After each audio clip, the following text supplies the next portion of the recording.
Okay, welcome back to the channel, everyone. Another special guest here with us today is Aidan Etkin. Nice to see you, Aidan. Thanks for coming on the channel. Course.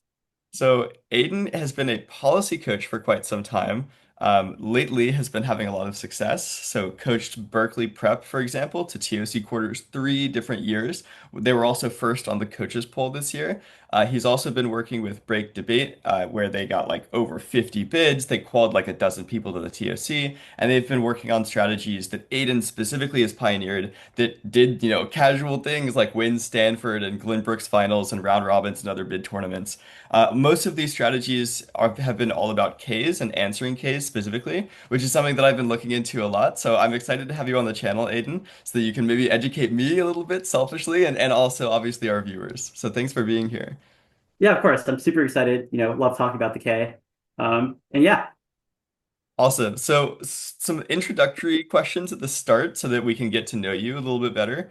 Who mhm. are you? What got you into debate? And how has your sort of debate experience been like?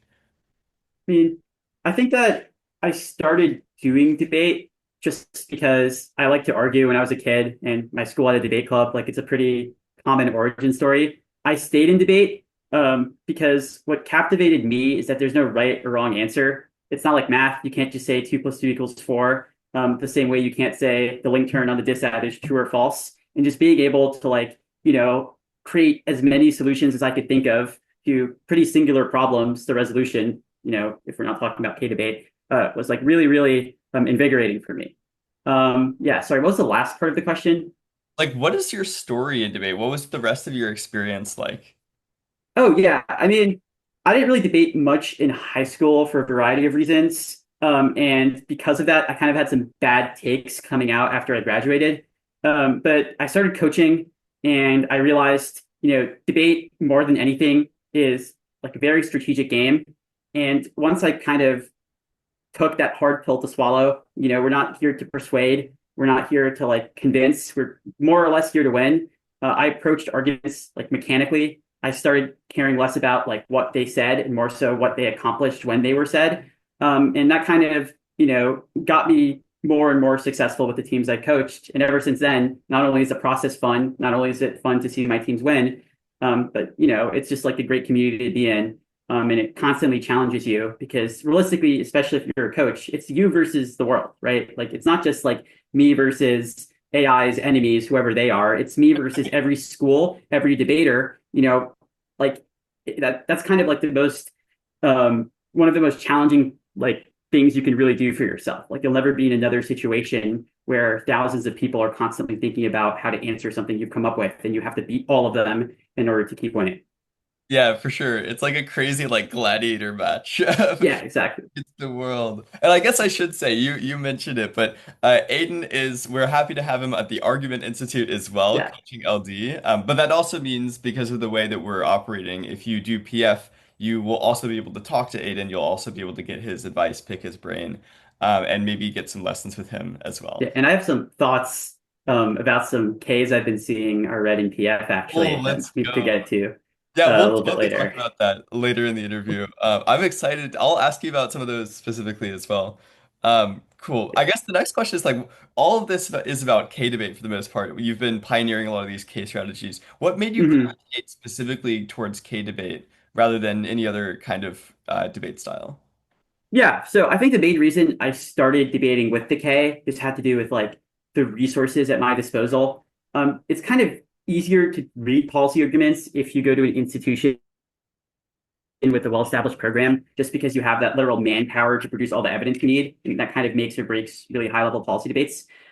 Debating for a school that didn't really have that, I kind of had to go for an argument style that was more analytical. Like, how good are you at thinking at your feet? How good are you at like it's like theory, right? That's what framework is when it comes to the K. And it's less about having super specific evidence against every affirmative, and more so being able to take like vague claims about the world, different theses, and apply them contextually to affirmatives. And I think that let me do a sustainable amount of preparation and balance, the work I put in, the effort I was willing to give debate, not cutting hundreds of policy cards by myself.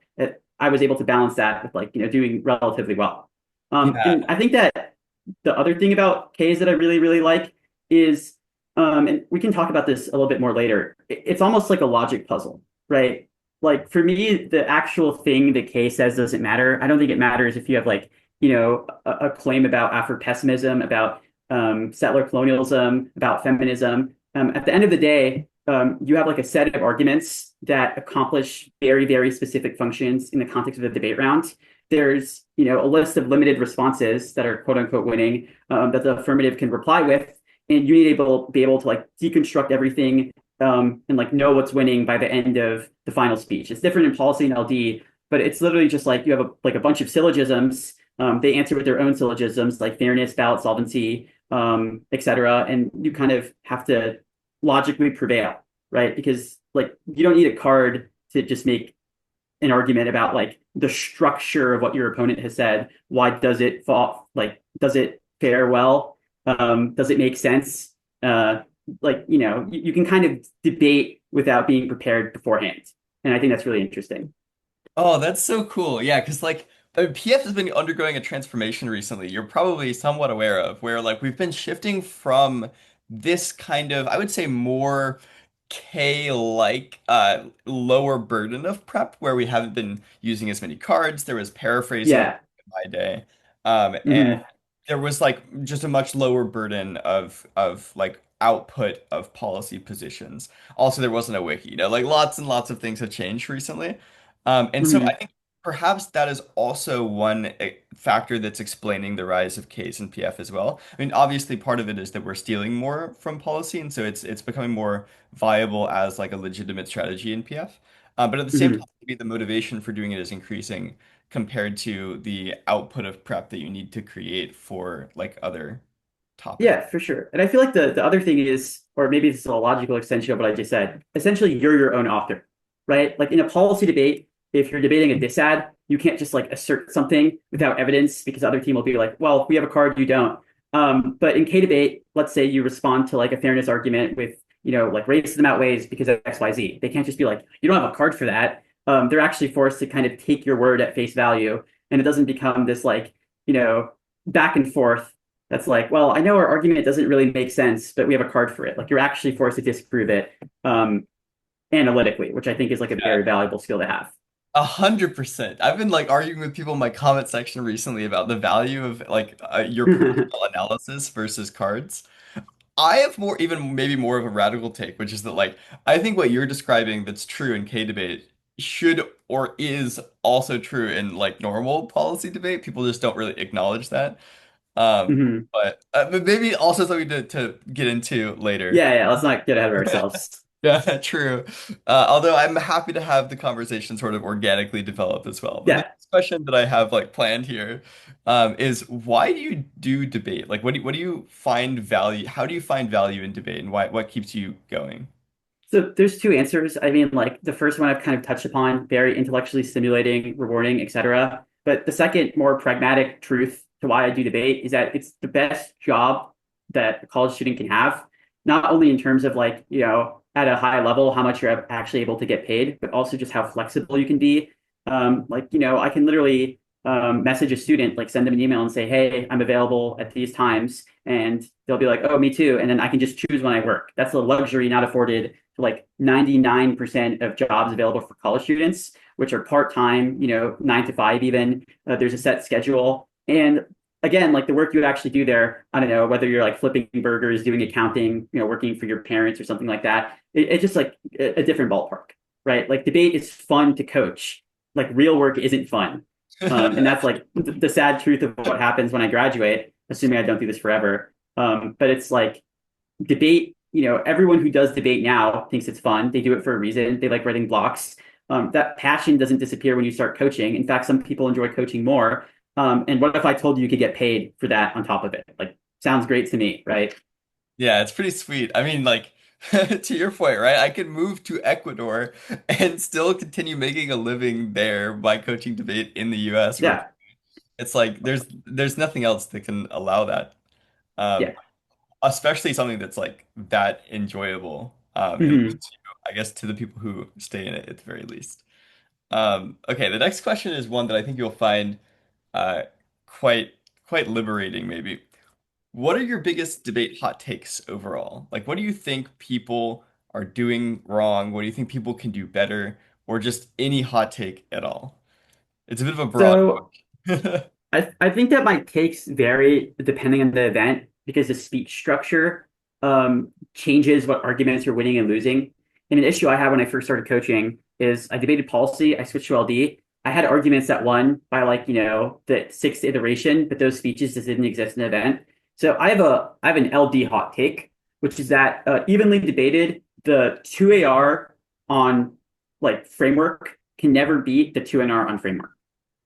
Interesting. That makes sense. Well, I mean, why do you think that, I guess? So I think we kind of have to go into like the actual mechanics of the framework debate, talk about the back and forth. Yeah. But I think that if the one and C sets up every like core argument on each page on the fairness debate, on the ballot solvency debate, and it kind of has like embedded preempts to what the 1AR will inevitably say, there's just nothing the 2AR can do. Like, and I'll give examples of that in a second. But an actual hot take I have, and I think this is true across all three events, there's a very particular type of critical affirmative that some people read. And obviously, some of them are kind of more nuanced in how they approach the framework debate. They either say that debates over methods are good, or that we should have the opportunity to kind of imagine futures outside of those confined by, like, the state or institutional slash governmental action. They can make arguments about why, like, reading tea is violent in and of itself. Those are all fine. But if your impact turned to topicality, the reason why being topical is bad is because either the resolution is not good or defending the state is not good. I think a very persuasive argument that the negative can make is that you should not do debate. Like, if you have heart problems, don't run a marathon. If something intrinsic to that activity, i.e., the resolution, is violent for you to defend, I don't understand why not defending the resolution by not doing debate isn't sufficient to like resolve every single impact turn you have, sans an argument for why like debate itself is good, like a KVK good argument, for instance. Like once those are introduced, then that makes sense. But if you're literally just like, I don't want to affirm the resolution, there's a really cool trick to never have to do so again or be told to do so. Yeah, that's interesting. I guess I feel like I know that some teams say like maybe our participation here is maybe a way for us to deconstruct debate as an activity to some extent. Or they could say if every round is a K round where you don't force us to read the resolution or defend the resolution, can't we resolve that problem? Like I don't know, maybe Yeah, no, that I agree with. Like they need to say that debate can be valuable in a world like debate is good if and only if we're not forced to defend a topical plan. But if their only response is literally just like, I just don't want to read a plan, um, you don't have to. yeah. Uh, like the door is like that way or that way, I guess. Yeah, yeah, that's interesting. Okay, Other hot takes. I guess this is an LD hot take. I think that RVIs, like reverse voting issues, are true. Like technically debated, I think that you should get RVIs on theory. And I think that the only standards that people ever say in 1AC or 1NCs as paradigm issues, which is just like baiting and logic, don't make sense compared to like the offensive reasons for why theory should be reciprocal, i.e., if one team wins a counter interp, that should be offense against the original interpretation instead of just like the negative being able to kick the shell yeah, without any punishment. yeah. Wait, let's do it right now. We'll steelman this. So I say baiting because if you get RVIs, that means that I can that you can do the worst possible practices and then just bait Mhm. the shell. So then Sure. go to So I think that the first thing you need to do is you can see that norm setting outweighs, right? Like the utmost impact of the debate isn't whatever procedural skew we can remedy in this round. It's being able to set a guideline or a model for future debates because that is able right. to solve infinite abuse in the future, right? So norm setting outweighs. So now the question is, what is the strongest internal link to norm setting? What is the best way to set norms? The answer is a world of RVIs. Baiting proves that insofar as if the affirmative baits certain theory shells, then if the theory shells are bad, then like those are bad norms that should kind of lose anyway. But if it's true that the 1AC is abusive, then it makes no sense to bait true shells because you would lose. And by that process, the best norm would still be set. And the second answer is that baiting is non-unique because even if we don't have RVIs, we have meta theory. So even if I don't like read a Uh, counterinterp and that counterinterp becomes offense, I could read a shell that says must not read, insert the negative shell that I baited, which is, like it proves your offense is not unique. And like baiting is inevitable even if we don't have RVIs, unless you want to say meta theory is also bad, which I think is very hard to defend. yeah, I guess the way that I would answer that, my instinct is to say like, on point one, shit, what was point? Mm-hmm. Uh, Point one was baiting is good because right, you right, should right. bait bad shells to deter them from Yeah, being read, and baiting yeah, true shells is, like a quick way to take the L. yeah, that makes sense. I guess I would say, this assumes reasonability is true, or it assumes that if you are better at the tech on the shell, it's because you are correct on the shell. And I think that Yeah. is maybe a difficult position. And also, So I, yeah, yeah. I think that a really good sort of like rhetorical device against that response, which I think is like one of the better ones, is that, true arguments beat out, like good arguments beat out skill disparities in the long run. Like, sure, you might be right that in a singular debate, I'm the theory goat and you suck at theory and I just brute force a really bad shell. But if we observe year after year after year, one shell just keeps winning across, the 2-4 bracket to the 6-0 bracket, for instance, maybe in PF, a shell like paraphrasing bad, something is kind of probably good about that norm, right? And I think that this is actually how norms are set. For instance, condo, right? Everyone knows what condo is. It's predictable. But the reason why not everyone follows it is because at least there's some back and forth, right? Like judges, if you're technical, aren't going to automatically kind of have this strong bias against condo or strong bias for condo. But when it comes to a practice like paraphrasing, it's much easier that people are a lot more zealous, thinking why it's bad or thinking why it's good if you're like traditionally PF brained. Yeah. So yeah. And the other issue is just that like that probably gets you into a like dangerous spot in the shell itself. Um, because it kind of just proves it's like, okay, like what is the point of theory debate? Like what is the point of norm setting in the first place?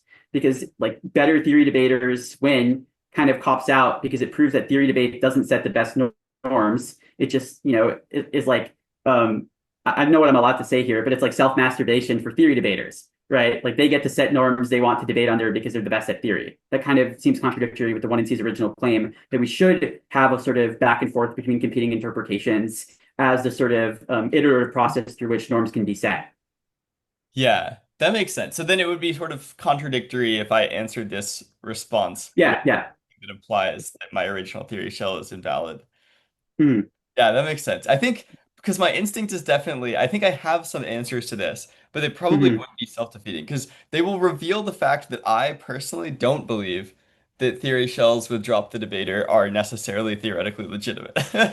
Yeah, yeah. I actually kind of like really agree with that. And I think that to qualify it a little bit, what I think is true is I think that non-resolutional theory is bad, but this is not to say you can never read a theory argument, but rather that you can read theory arguments only with drop the argument as paradigm issue. Like you should never lose Bro, I've for been violating studying this. a Yeah, yeah. hypothetical norm, but you need the shell itself to check abuse. And I had this conversation with Stickle, actually, and he like cooked me because I was of the opposite. I said that like non-res theory is bad. Um, like you should never be able to read non-resolutional shells. I don't think that's true after talking to him. I do think that you should never be able to win on non-resolutional shells. Yes. Yeah, I have the exact same take. I've been thinking about this somewhat recently. And perhaps it's because I have a roommate who actually thinks non-resolutional theory is illegitimate. But I agree. It's like the whole point of theory seems to be questioning the legitimacy of a practice the other side is doing, and then Mm-hmm. creating some sort of punishment for it. I think the problem is like it should be very intuitive to us that if you violate a law that's not in the law, like that is not written in the law, then Yeah, you like shouldn't lose. it's weird that the state of the judge, is legitimately within its grounds to punish someone for violating something that's not a law. Does that make sense? Like Yeah, if exactly. like you don't go to court and then they make up a law based on your offense. Like Yeah, it's like this isn't in the, like this is not the letter of the law, but right. thinking about it, it would probably be a good idea if you didn't do this and now you're going to jail. Right. Yeah, it's Like in our model is just like the slap on the wrist reprimand. This is not a good idea to do, even though it's not like explicitly forbidden um, by the law, right? That's where we stop. And then like theory is dropped, the debater takes it one step forward and is like, okay, well, you're also going to jail. Sorry. Like that's yeah. probably bad. Okay, wait, I'm cooking here. One step further. I think that actually it's kind of it creates more structural unfairness and structural disparities for theory to be enforced round by round by debaters, by debate skill, by line. Because if you enforce theory without like the letter of the law, if you just enforce it arbitrarily based on if you can argue better, it would be the equivalent of the law becomes set after, like, we can arrest you for anything, we can take you to court for anything we want without any reasonable Hmm. suspicion. Then there at court, we make up as many laws as we can to get you in trouble. And your guilt or innocence is determined by your ability or your attorney's ability to explain why those should not be laws. And if you don't have as much money, you're just screwed. You know, you can't pay for an attorney. The equivalent is in debate, if you don't have as much experience on the circuit debating theory, or if you don't have as much money to pay for a coach who can help you with theory, or a camp that will introduce you to theory concepts, then you just have guilt. Like there is guilt in inexperience in debate that comes from structural disparities as well, especially with theory concepts that are not in the like are not inherent to the logic of debate. They are like added to exogenously the existing logic of debate. They intervene within the logic of debate. So I feel like there's even a case to be made for like non-resolutional drop the debater theory is creates a greater like structural disparity and at the same time does not actually fulfill its goal. Because I actually disagree with you that the best theory shells or the ones that are true are the ones that win over the like grand scheme of things. Because I feel like I've seen a lot of positions I just flat out think are wrong. Topical positions as Hmm. well, you know, like we still see warming is good impact turns. Those still win Yeah.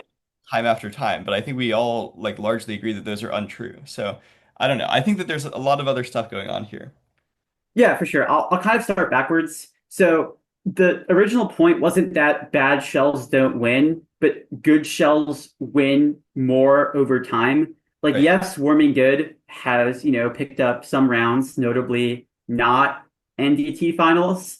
But like consistently, if we were to simulate a world in which Warming Good was like the core neg strat, the affirmative would have like a skewed win rate given the nature of the argument, right? And I think it's like almost like once you've done debate enough and you know how theory works, it's super easy to tell if a shell is good or bad. Like Yeah. URL theory, that's a bad shell. And the reason why people are losing to it is necessarily because there's like a skill disparity. And maybe like the first time you debate it, you won't fare too well. But time and time and time and time and time again debating it, you start getting better and better and better. And there's a cap to how good their arguments are because the shell itself is bad, and your arguments are kind of infinitely good because they're like as good as arguments can be insofar as they're true.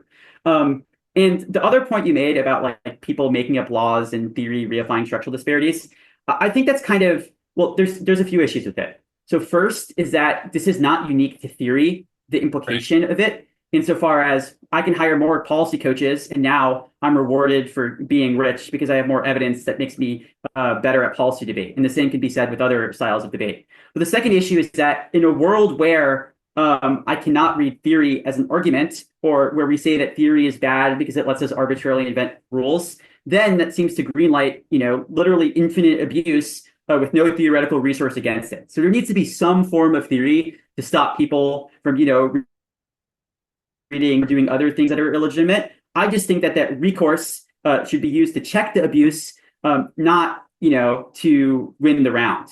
And what I'll say there is theory that is non-resolutional like is unfair, but I don't think it's because of like the nature of theory as something that's arbitrary, or more so it's because of the unpredictable nature of theory that is not resolutional, right? It is Right. unfair to shift the goalpost post facto and make it such that the affirmative win condition or the negative win condition isn't proving the resolution true, proving the resolution false. It's now winning, like you said, some exogenous thing that the 1EC did that they could have never predictably prepared to defend themselves like defend doing, right? Like for instance, URLs theory, right? There's just like zero chance that once when I was talking to my coaches or once during camp or once that I was doing prep that I looked at the resolution and I'm like, okay, first I'm doing my plan, my advantage is this and that. There's probably nuclear war impact. Then I'm answering this ad that's probably going to be core of the topic. And the third thing I'll do is answer URLs theory, right? Like no one is expected reasonably that they would have to defend, the legitimacy of not having URLs. So when the negative introduces that shell, there is unfairness insofar as there's this sort of monopoly of prep that the negative has. There's areciprocity by virtue of being able to introduce arguments that the affirmative was again, unprepared to predict and debate slash beat. But what kind of removes the fairness, like the fairness violation, is if the affirmative doesn't lose for doing that thing. And I think that this kind of like delves a little bit into K debate because this is how fairness works in K debate too, right? Like the best argument for why the ballot solves the fairness violation is that the fairness violation doesn't happen until you lose, right? Like people can read a K, the debate is not unfair for me, but when they win, right, after having monopolized prep, shifted the status of controversy, blah, blah, blah, blah, blah, then that is an unfair punishment. I'm unfairly punished for not being able to prepare against unpredictable advocacies. But if I win, or I reverse causally don't lose, then fairness is solved insofar as unfairness never occurred. So logically, it seems that drop the argument is also able to solve fairness by removing that punitive mechanism, which I think is like the root of non-resolutional theory being problematic. That makes sense. What about shells that deal with norm setting in terms of the entire structure of the other side? For example, paraphrase theory, or for example, Mm-hmm. or we could even think of, well, that's not really a shell. I was thinking of like skep, but that's completely separate. But let's talk about Mm-hmm. something like paraphrase theory or even disclosure theory, which are arguments that seem to like what drop the argument could exist without drop the debater. Oh yeah, I mean, drop the argument can exist, but see, that's the difference. Um, the scenario that we were talking about is the affirmative does something abusive, and the negative can check that abuse via theory. But Right, in this scenario, nothing abusive happened, insofar as the negative's argument isn't doing X bad, but more so not doing X or not doing Y is bad. right, So yes, drop the argument doesn't exist, but that doesn't mean these shells have to become drop the debater. It just means that these shells aren't the type of theory arguments that we think are legitimate in the first place, right. right? And I think that the better version of non-resolutional theory versus cells like this is a regress argument that says this makes debate literally impossible, right? Because there's an infinite amount of things at every point in time that we could have done that would have been better, right? So when we disclose, we lose to must disclose 1 ER blocks as well. When we disclose the 1 ER blocks as well, we lose to must disclose the 2 ER blocks on top of that. When we take our third loss, then they ask us to disclose our Dropbox. And what is like, how does the affirmative beat that? Like it's always better to disclose more in a world where disclosure is good. It's always better to spec more in a world where specking is good. And that's sort of like why I think these shells are illegitimate, insofar as it is necessarily true that if there is nothing to drop when a shell is read, then that shell doesn't, say that what you did is bad. It says what you could have done is better. And that I don't think is a legitimate form of theory. Yeah, sorry, technical issues. But what I was saying is that there's this fundamental double blind, right? Where either a shell can have an argument to drop, meaning that the shell should be read with a drop the argument paradigm issue instead of a drop the debater paradigm issue, or the shell does not have an argument to drop, which seems to imply if there's no one thing that the AF did that was abusive such that it should not be evaluated, then you're not punishing them for what they did for an active choice. You're punishing them for what they didn't do, for what they could have done, for not specking, for not disclosing, for not X, Y, Z. And that's regressive in nature, which is unfair, given that it's impossible for the affirmative to win or the negative to win for that matter, because there's an infinite amount of better things we can always do. Right. In a world where disclosure is good, we should give our whole Dropbox. In a world where specking is good, we should define every word in AF. But the only way to sort of not punish us for these absurdities is to not allow theory arguments like disclosure, like paraphrasing, theory arguments that don't say that something is bad, that don't not say something is bad, but say that something else is good. Great. That makes sense. Last question, just to make sure Mhm. cover all of our bases here, is you were saying that part of the reason for the illegitimacy of this kind of non-resolutional theory is because it's not predictable. But what about Yes. cases in which it probably is predictable? Like, for example, if next year everyone learned URL theory, everyone put it on their wiki as something that was a position that they were going to run, everyone taught it at camp, everyone was talking about it in every single public space that is debate. Like, at that point, is it Yeah, that doesn't mean it's like all of those you just made it all up, right? I think that the only objective basis for predictability is the resolutional wording. Anything else is just like, predictability stems from a community. Predictability is this anecdotal thing, which I don't think is a legitimate argument because we can literally say that about anything to infinity. Like, what is the difference between asserting that URL theory is predictable because everyone taught it at camp and asserting that my KF is predictable because, KFs exist in the abstract? I think that this uses like the word predictability very like loosely. Knowing about something does not mean we could have predicted or that we should be burdened with having to answer it, right? Like I know that Ks exist. I still think that it's unpredictable for me to negate them. I know that, I don't know, a million years ago there was like this random disad. Just because I know that the disad is, an argument that was read right, or right? even like can be read, doesn't mean that if it's in the one and C, I have to answer it or I should be prepared to defend That it. makes sense. I guess one step further then, what if we're debating each other? What if I know? What if I predict we're going to debate each other Mm-hmm. in quarters? And Mm-hmm. at the start of the tournament or before the tournament, like I for some Mm-hmm. reason, I'm just a goat at predicting the pairings. So before the Yeah. I send you a text. I'm like, hey, I'm gonna read URL theory on you if we hit in Mm-hmm. quarters. And then round one, I text you again. I say, hey, just reminding you, if we hit in quarters, I'm gonna read URL theory on you. Here's the full text of the shell, and here's what you can do to not violate. And then in round two, I text you again, and it's the same thing every round until we do hit in quarters. And then I run URL theory on you. Is it then not? Yeah. No, I mean, I would do two things, right? I would say one, this never happened. I never got these Wait, texts. You're can you texting not like pull a up the receipts? Like, well, no, no, no, no. Okay, like I would actually do this. I would just delete the convo from my phone. I'd be like, you're texting a fake number. Like, what? I don't know. I guess like the text didn't go through. But the second thing I would say is, Mac, this is a little bit weird. Before the round started in the hallway, I came up to you and I asked you not to insert theory shell you violated. And you still violated it. Why did you not listen to me? Like, why did you just like ignore our nice and jovial conversation we had 5 seconds ago in the hallway before the round started? And like this conversation doesn't need to have happened. I would still ask you this. And then you would say, well, we can't verify what happened out of round. And I'd be like, yep, like you can't.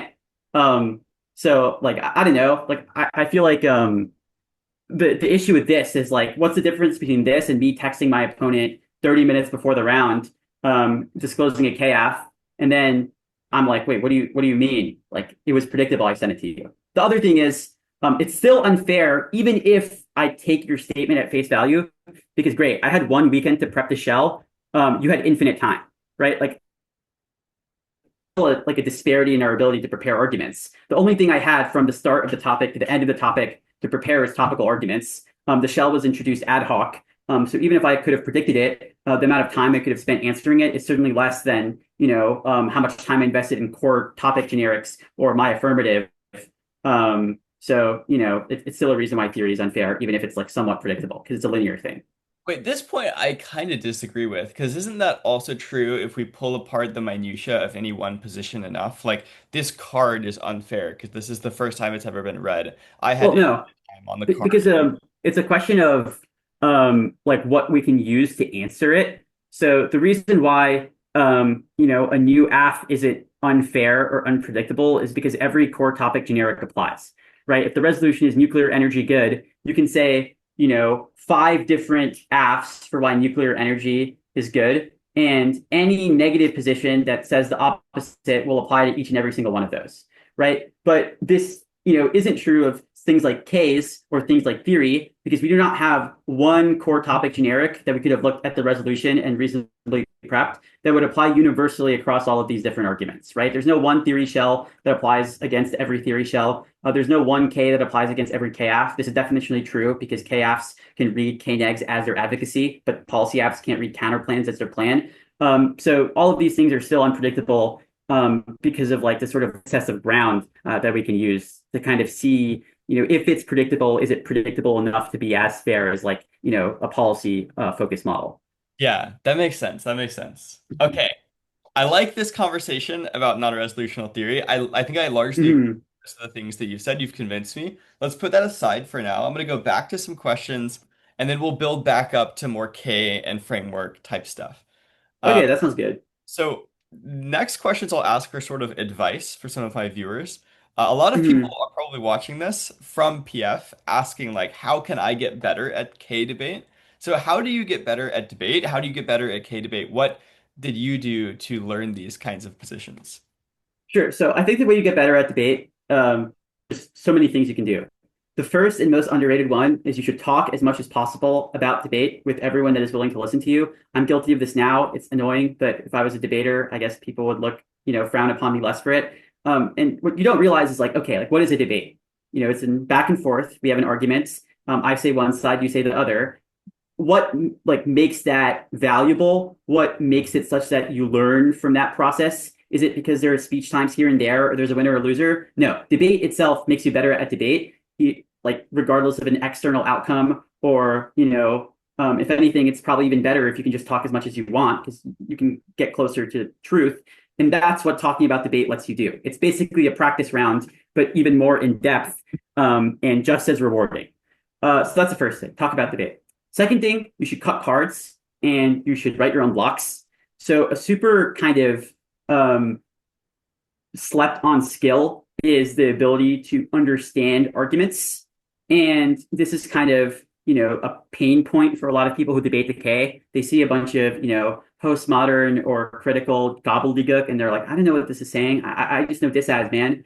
And the question there is like, okay, well, I can't learn literally every literature base in the world. So that's not a sustainable approach to figuring out what things are saying when I see them for the first time. How do I cultivate that skill? How do I get better at processing arguments, and kind of like, looking at a text, looking at an article, and deriving the function of it as, what it's getting the other team argumentatively in a short amount of time?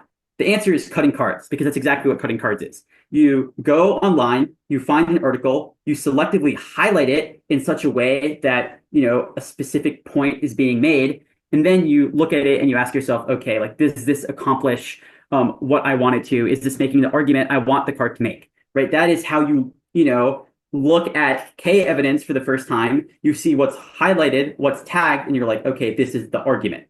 That's very, very useful. And writing blocks accomplishes like a very similar kind of function. And I think that another like good way to get at a good way to improve at debate, that's kind of more actionable, is watch practice rounds either amongst your friends and online. Write RFDs, and if it's online, compare your RFD to the RFD of someone who's notably a really, really good judge.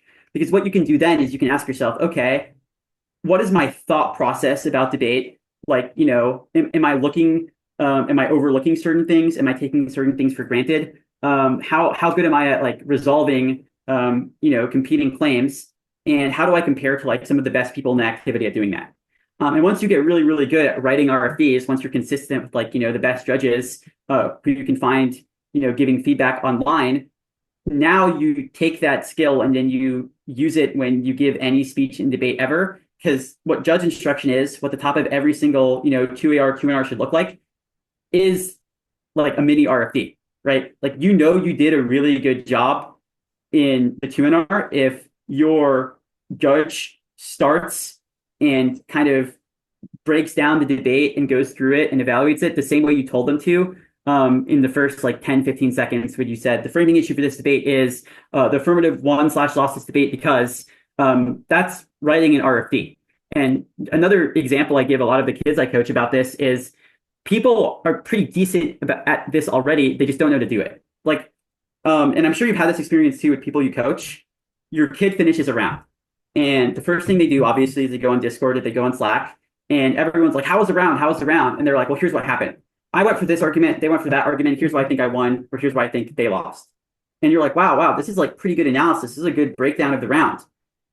I'm sure you like said all of this in your speech, right? Like this was the judge instruction you did. They lost this debate because they dropped this argument, which outweighs and is more important than me dropping that argument. Like, this was all in the 2 and R. And they're like, what do you mean? No.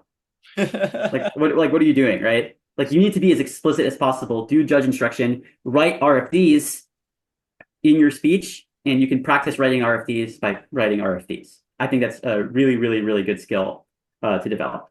Yeah. And that's pretty much that's all the generic stuff I have. If you have anything you want to add, maybe something I missed or, I'd love to hear your thoughts as well. I think that stuff is great. I guess one thing I just came up with based on this last thing is like maybe you should after every single round before the decision, you should write out your own RFD for the round in your favor. Or not. Like Mm-hmm. if you think you lost, I guess you could write the RFD for the other side and then think about what you could have done to prevent your own RFD from being for them. But most of the time I think we're sort of biased, right? And this is okay in this context. So I think after every round, if you think you won, you should write an RFD, like a comprehensive RFD that goes through every single issue, and then maybe try to predict what the RFD could be for the other side. That Mm-hmm. practice, even if you never use that for anything, practicing that can transform the like whatever speech is your last speech, the final focus or the 2AR or whatever, into a much better speech in terms of judge instruction. Yeah. Like, And what I will say is that like the point you mentioned about writing the RFD for the other team is very useful. And I think this happens in like the highest level of debate where, a really, really good debater will, debate their opponent, explain why they won, and their opponent lost. The best debater will debate their judge, right? They'll say, this is the only way you could possibly think of for like, why they won. You're not giving this RFD. I just can't happen. Here's why. And then, like having moments like that where you not only like give the winning neg RFD, but also like pre-post round the winning app RFD, there's nothing the judge can do but vote for you. Especially if you know the judge like likes a particular argument or has been known to err towards one side before. If you know them very well and you can kind of like point out their biases. For instance, if it's like a K round, you could be like, listen, I know you really like this argument. So you could tell them like the good version of it in an RFD because none of like the 2 and R just said nothing. Like don't write it for them. Stuff like that I think is very useful and like really good rhetoric to have because in a normal round, if you never said that, the judge kind of gets to insert their biases that they're not even aware of consciously. But once you point that out, they don't have they have too much pride and they don't have the shame to hear you call them out and be like, oh wow, I guess I am biased in this regard. And I don't care. Also like, I'll still vote that way. Like they're not going to do that. yeah, 100%. It's like you use the tools of the judge to bind them into a certain RFD, into a certain decision in the round. I love this term, like Mm-hmm. post round. I guess a Yeah. pre-post round is just a round. No, Yeah. I but call it debate to judge fuck. yeah, yeah. I think Yeah. that that makes a lot of sense.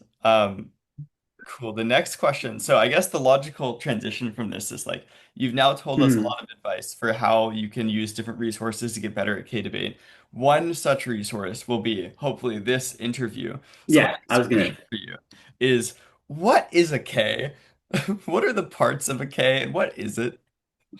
Sure. I think it depends on the type of K you're going for. So, for instance, if the 2NR vision is K has a material impact that outweighs the plan, the links outweigh independently in turn case, and the alternative is able to resolve all of this in the plan, the K is basically like a critical counterplan and disad.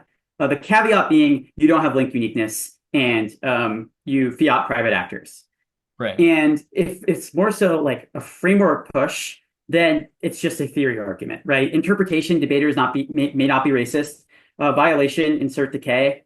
Standards, insert your framework shell. Like that's all it is. There's functionally no difference between a theory shell with an access impact and like the K, except that in the former, because debaters are the way they are, they wouldn't make a lot of like the intuitive responses that they could just like logically extend from how you would answer a K using framework. They take some stuff at face value. Whereas if you just have the K and it's not like in this, you know, skin of a theory shell with an access impact, they'll kind of know how to respond according to Right. what their coaches taught them.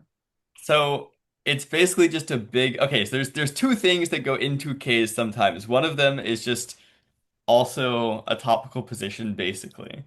Like the framed up DA and counterplan without link Mm-hmm. uniqueness. And the other Yeah. one is just sort of a really big IVI. Yes, exactly. Okay.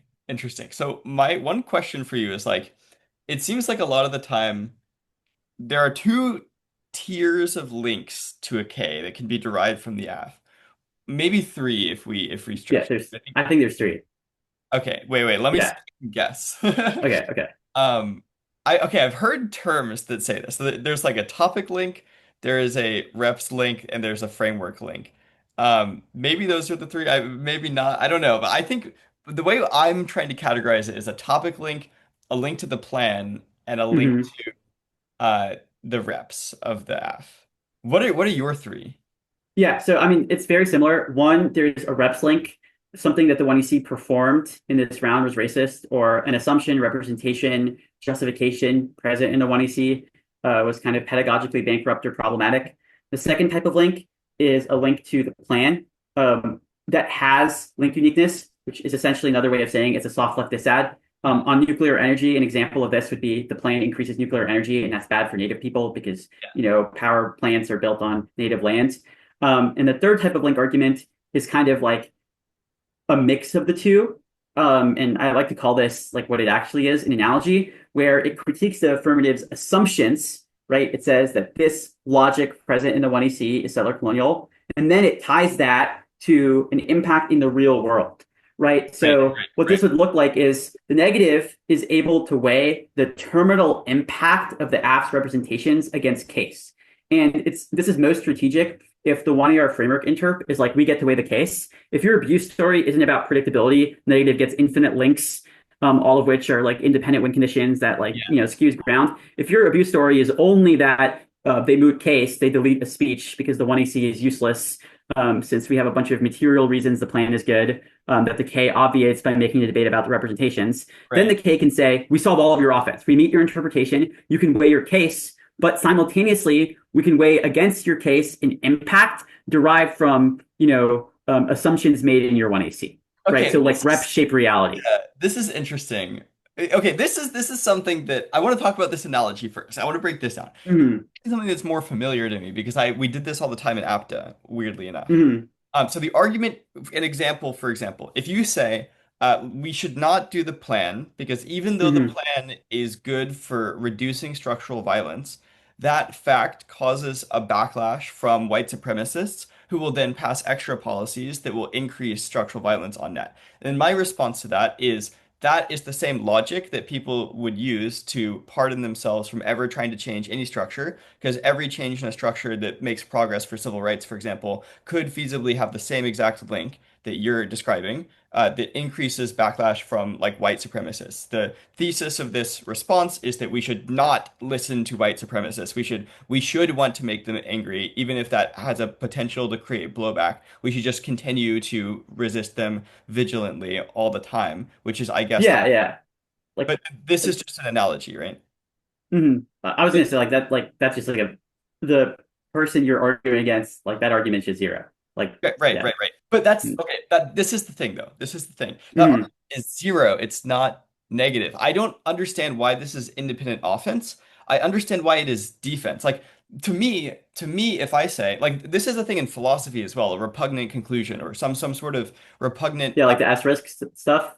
yeah, yeah, or like these are like clearly unintuitive implications of your logic. But in philosophy, as I think in like normal intuitive logic, this is clearly just a reason that the original assumption is false. Like if your original logic produces an unintuitive conclusion, that is evidence that your original logic is incorrect, not evidence that like I don't know why we're saying like you are forced to stick by your original logic and also defend all of the implications that it comes with, and therefore you are like also defending slavery or something. Like why can't we just say like I feel like it's more logical to say given that your logic, if taken to the logical extreme, would also result in these repugnant conclusions that clearly produce contradiction, that means that your logic is incorrect. Therefore, it's defense. Okay, so there's a lot to unpack there. So the first thing I'll say is this is a debate that happens under like a different texture pack and framework debates. So the one AC will say, do the plan, the negative will say these representations towards, let's say, China cause like more conflict and more competition because you've antagonized them. Here's a bunch of quotes. The affirmative says well, this is incoherent, right? This is not germane to the material effects of the plan. It's non-unique because this rhetoric exists in the status quo. The 1AC, at best just is a drop in the bucket when there's an ocean already. And they'll say a bunch of other stuff, right? So they won't really make like its defensive arguments. They'll just be like, we don't have to be held culpable for representations insofar as they don't disprove material desirability, which should be the AF win condition and the thing the negative has to negate to get the ballot. And the negative will say, you should be held responsible for representations that are kind of intrinsic to the like affirmative, like basically like you can't sever reps. So that answers the part of your argument that's like, I don't understand how like why we should be held to like the original logic in the AF insofar as disproving it is defensive. Does that make sense? That was a little bit confusing, but the point I'm trying to make here is that you should be held to the logic that the K team is critiquing insofar as it's bad to sever representations in the 1AC. And if the K team wins this auxiliary claim that representations shape reality, then the link isn't defense. They haven't said your like this representation is quote unquote wrong because the logic is wrong. They have said that this logic is racist and that using this logic ensures that the way that the plan is materially implemented is racist as well, which is Okay, necessarily okay. offense. So there's two things here. One, I feel like we're blurring the line a little bit between the distinction that you made between reps links and this analogy link. Like is Well, the the analogy link is that so reps links. Oh, are you talking about like the reps links that are like you link, you lose? If you said something racist in debate, you should lose.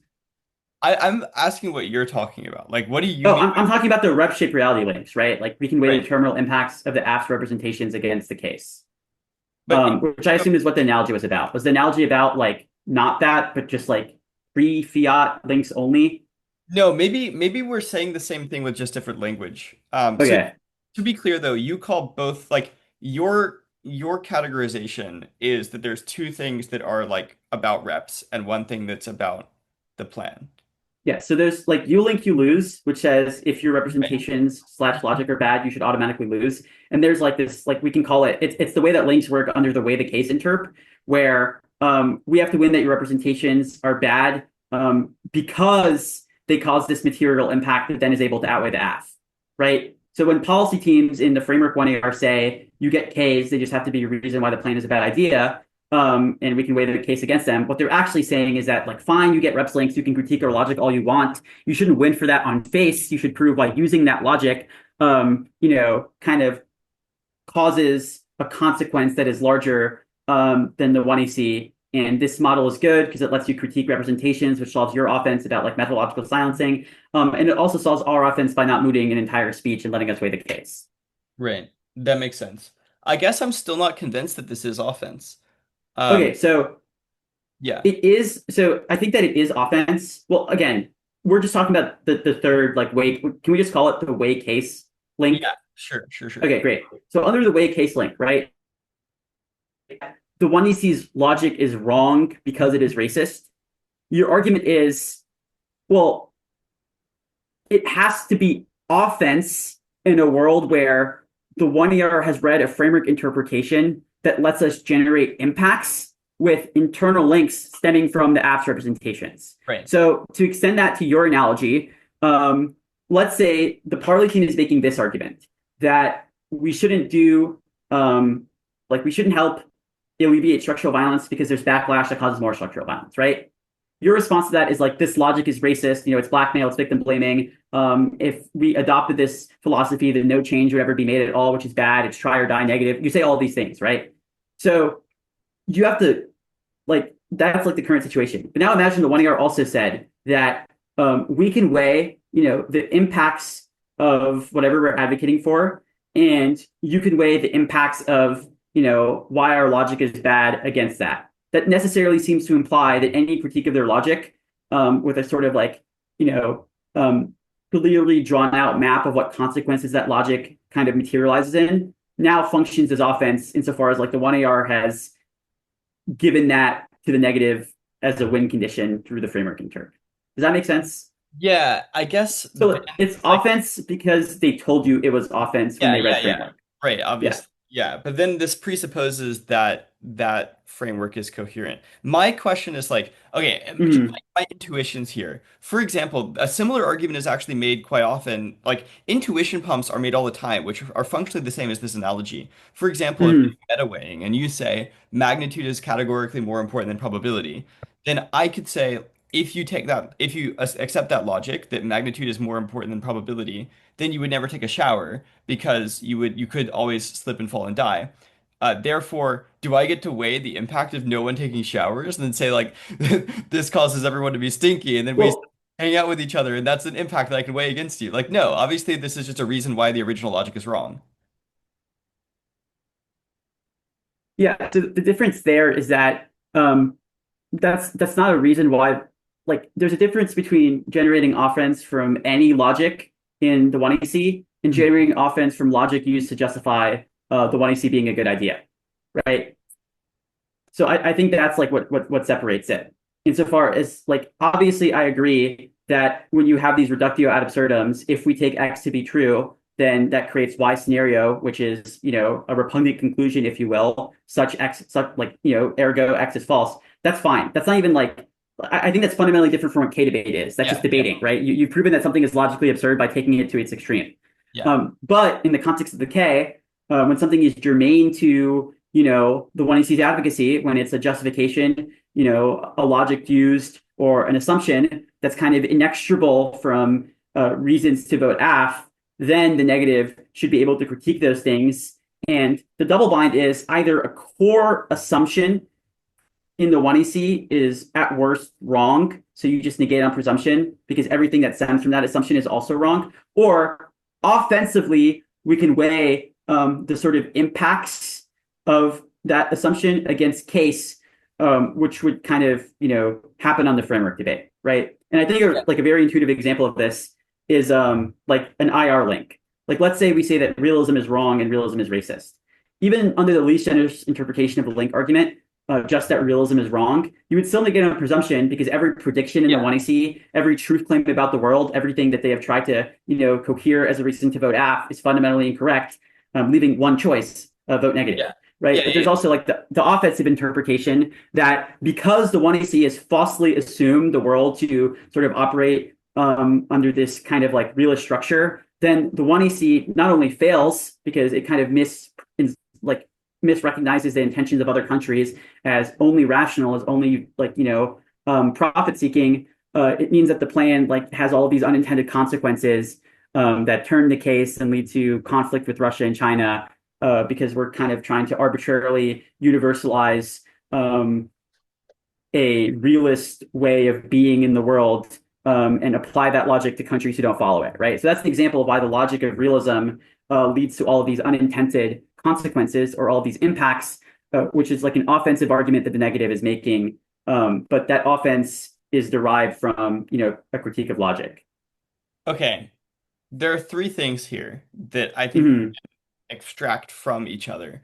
One is yes, I completely agree. This can be used for defense presumption. Like it is strategic in Mm-hmm. that way. I think this is like perfect way to use this. I think that makes logical sense. We can set that aside. Then there are two other ways this could be offense. One way is sort of we can call it like I feel like it's like the reps flavored one and the plan flavored one. So the reps flavored one that you're describing is like um is this idea that by reading this in the 1AC, uh, Mm-hmm. they have to also affirm the logical implications of those assumptions. And that's Correct. something Yes. they have to deal with. But the plan flavored one is that Mm-hmm. these reps they serve as evidence for exactly how the plan is likely to be carried out. Like the plan is inextricable from its realist logic. Yes. Therefore, Exactly. even if there's a hypothetical way that we could read the plan text in a good way, the way that Mm-hmm. they will execute the plan text is in a realist way, which entails that it will link to these other DAs, basically. Yes. So it's almost like, I mean, in like world schools, for example, we would call this like a framing argument that like this is a characterization of, or this is like a characterization of the model that the proposition is using in world schools. This is like a way that we can describe exactly how the plan is likely to be carried out. Like the logic of the rest of the 1AC and their reps serves as evidence for how we can characterize the execution of the plan. Yeah, that's just like the rep shape reality stuff. Hold up. I thought of a so I think that where the confusion lies is in like not this vein of argument, but in the other vein of argument, like the example about magnitude versus probability. Yeah. And I think I just came up with a perfect analogy to describe it, right?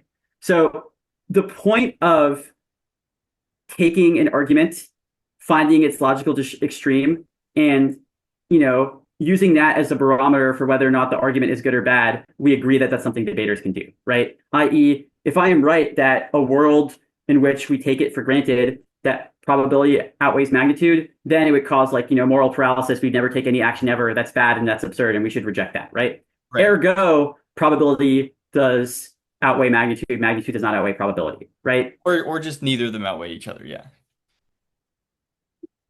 Sure, that's I feel like fine. that's yeah, yeah. But yeah, so essentially what we're doing there is that, we're kind of like the word schools example, something about the proposition. I don't really remember it, but we're proving that an argument is bad by kind of like breaking it down logically, showing what it justifies and explaining why what it justifies Yeah. is so much worse than what it, like the good things it allows us to do, Yeah. such that like on net aggregately, it's not good, right? Right. That makes yeah. So let's apply that to the plan. So let's say that you critique a representation of hegemony, and you say logics that promote American hegemony slash assume American hegemony to be good are bad because that leads to all of these forms of hegemony that cause all these impacts, right? Yeah. So the affirmative in response says no. This logic is good because it leads to hegemony, which is also good. Yeah. So if the negative is right, that hegemony is more bad than hegemony is good, then they've necessarily also won that the logic of hegemony is bad, right?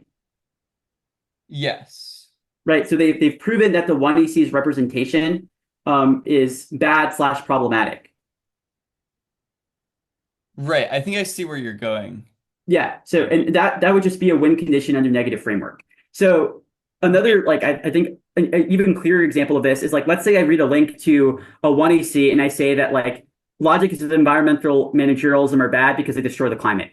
And the AF would be like, no, these logics are good because they allow us to, develop like green tech solutions which solves climate change. Right. So we kind of have a mini debate within a debate. Does environmental managerialism greenlight climate change? Or does it greenlight solutions to climate change? And whoever wins that, this auxiliary argument wins the original claim of whether or not environmental managerialism is good or bad. If the affirmative wins that environmental managerialism is good, the negative is wrong that those representations are problematic, so they don't access the win condition under framework. If the affirmative loses, then they also lose that representations of environmental managerialism are bad, which means the negative does access their win condition under framework. Wait, I think I So figured basically, it out. I think I figured out yeah. exactly why I'm confused. So Mm. part of this, there's two things going on here. One is like the logic, your logic is bad under this circumstance. And the other one is your logic is bad applied to a separate circumstance that is not the plan. So for example, the Yes. yeah, That's a yeah, difference. Because one of them is rep shape reality. It's not that your logic is bad because of its consequences in a vacuum, if we take it to this logical extreme. It's that your logic is bad because it means the plan manifests in this way, yeah, and that yeah, like causes an impact that outweighs in this case. The yeah. second case is literally just like it's a debate between whether or not a logic is good or bad. And the way we determine whether or not the logic is good or bad is by looking at the terminal impacts of those logics, right? If the negative is right, that aggregately it is worse to kind of feed into a managerialist ethos than it is to not, then they win the link argument that environmentalism is bad. But if the affirmative is right that environmental managerialism is necessary to like spur green tech solutions, then they have won that representations of environmental managerialism are good. So the difference between this and K-debate is K-debate like as only reps links would only allow the app to generate offense based on its representations. They can't say talking about environmental managerialism is good because it solves all of these hypothetical impacts. They have to say talking about environmental managerialism is good because it makes us better people. There's this proximate effect it has on debaters, such that it's pedagogically valuable to discuss. Negative would not say that discussions of environmental managerialism are bad because they cause literal out of round impacts. They would say that they inculcate debaters with this like technocratic subjectivity that makes us Right, violent people right, and right, has right, real right, world right. harms they're very close. So that's what the reps link debate looks like in a you link you lose model. But Yeah. under this model, now both teams can basically do the same debate we had with magnitude and probability, where we take two competing logics, we compare them by looking at the consequences of those logics, and whoever has a larger consequence wins that the logic was either good or bad, and that becomes the sort of metric to determine whether or not there is a link or there's no link, right? Whether reps were good or bad based on their consequences versus based on their effect proximately on debaters' minds, based on their Yeah. rhetorical sort of implications. Yeah, that I makes think sense. that's So the difference. a good example then would be like if our topic was magnitude outweighs probability, then Mm-hmm. my saying that that logic creates repugnant conclusions is equivalent to negating the 1AC. Correct. And that's why this is like theoretically legitimate. That makes sense. So I guess this is, oh wait, we're gone again. Oh, All right, so I've been taking the LSAT recently. I'm taking it actually in like 7 days. In a week, I'll be doing that LSAT grind. And one of the core concepts in a lot of these LSAT passages is like necessary versus sufficient. It mm-hmm. seems like this logic clearly operates if there is something necessary to the 1AC that is their logic. Then if you Mm-hmm. negate that logic by saying that if taken to its extreme, if applied elsewhere, it concludes repugnantly, then you also inherently negate the 1AC because the 1AC depends on that logic. But Exactly. if the logic is only sufficient for the 1AC rather than necessary, for example, this is the logic of one of their impact scenarios of advantage 3 or something, then it seems like it Mm-hmm. doesn't apply the same way. Like this is something that the 1AC, like there's a different question about kicking reps, right, or severing reps. That I Mm-hmm. think is more relevant to the you link you lose argument model.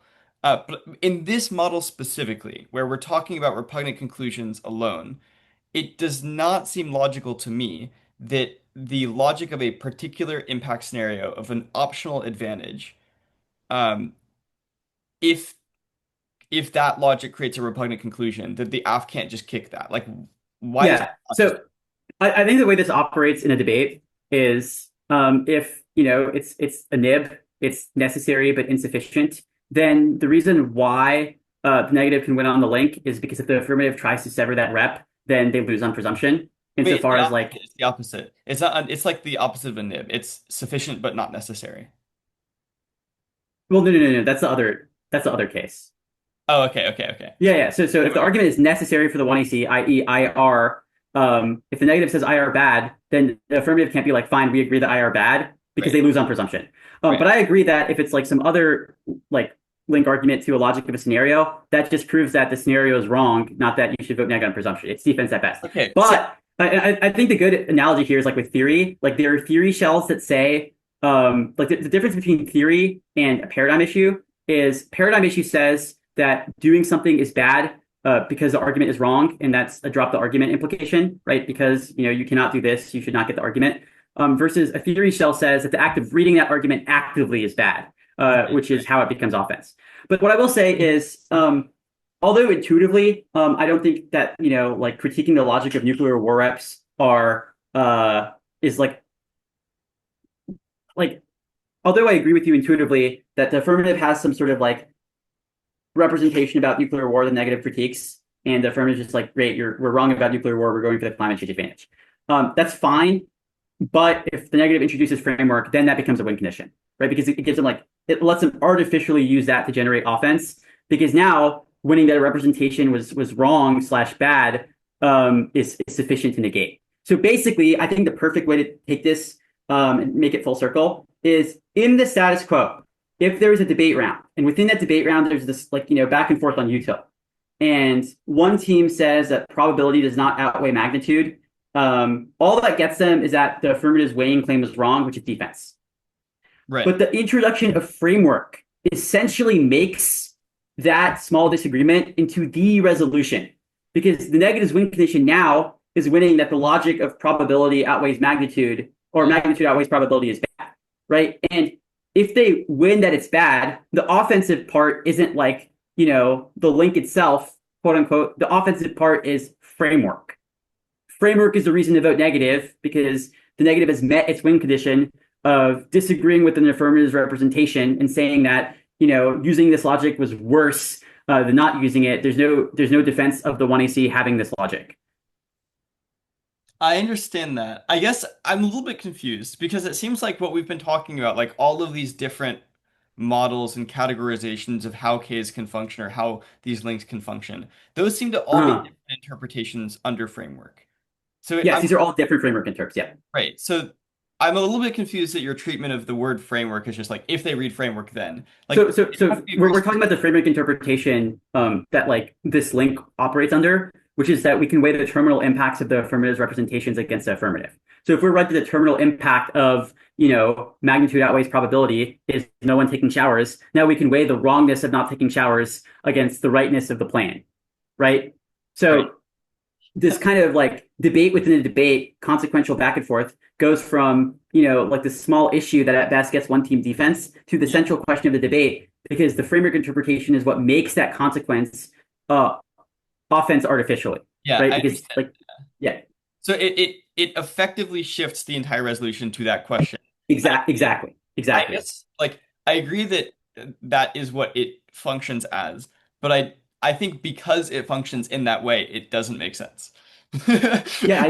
I think that's why this interp is bad. Well, the real reason this interp is bad is because it literally gives negative infinite non-germane disads because they Yeah. can choose any like logic in the 1AC, analogize that to some large impact, and now they have an extinction disad with zero research at all, right? They can think of Yeah. as many disads as there are analogies, metaphors, and similes that apply to the 1AC, which is unfair because it explodes negative ground and it's impossible to prepare against all of those things. They're artificial, they're not germane.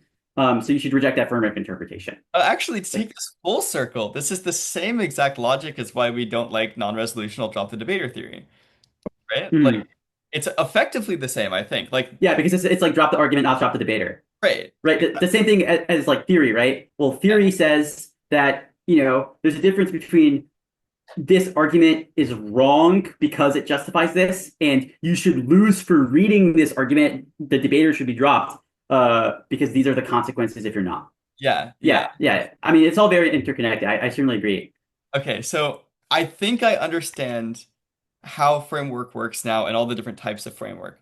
Just to recap, let's see if we can do a summary. So there's you link you lose. Mhm. This is like if you are racist, you lose the round, racist should lose. It's Yeah. that's kind of like a stop the round issue. Then Mhm. there are these two different treatments of the analogy, I guess, which is this like the assumptions or logic behind your argument also applied to a different circumstance yield repugnant conclusions. One treatment of it is that those repugnant conclusions apply in this circumstance, which means that this is just a sort of a DA. This is like a link to a reason why the 1AC is wrong, or the logic of the Mhm. 1AC. The logic that the 1AC depends on is incorrect. The other treatment is like it does not work in the, it's not just these circumstances, it's external circumstances, in which case, either with framework, there's an interpretation that says that this is like something that you can get offense on, or secondarily, this is just defense. So there's like, I don't know, maybe I've lost you a bit, but The way that I would categorize it is three link arguments. You're right about the reps links. So the second type of link argument is like rep shape reality. It's not yeah, that there's this random piece of logic in the 1AC that yields this absurd conclusion, and now we can weigh that conclusion against the plan. That's like the third type. The second type yeah, is the 1AC has said this about the world that informs the plan's passage, yeah, materially resulting in all of these impacts. yeah, Right. So it's essentially a disad. Um, in a world where we take for granted that the YEC's representation shape the reality of plan implementation. yeah, And then the 100%. third one is the one I just mentioned, where it has nothing to do with the plan or logic integral to the plan. It's that we can pick and choose, any syllogism in the 1AC. And if we say that premise 1 through 3 justify this conclusion, then we can weigh that conclusion as, post fiat material offense against the impact of case, or like you get to weigh the material reason why that logic is good as defense to the link. So you can either Right. beat us like case outweighs or link defense. Right. That makes sense. Yeah. Okay. I want to test the application of this to PF now. Because I think what Hmm. I've just learned is that several of these things just do not work in the structure of PF. If we Yeah. assume that the structure of PF is a certain way that I think it is. Well, I So, think that just to be clear, I think that every neg framework argument that isn't you link you lose just cannot win if you're debating someone who knows like the true answers. Like the only K framework argument I think is unbeatable, evenly debated is you link you lose. The rep shaped reality interp and the other interp. I mean, we kind of killed that, so we'll just focus on you link you lose versus rep shaped reality. I think the second one not winnable. Nothing you can do. It's impossible to justify the framework and even if the affirmative concedes the framework, um, like you should still lose. interesting. So, I'll ask you about that in a sec, but I want Yeah, to yeah, sorry, yeah, add one problem on top of that, which is that PF specifically, we don't have plans.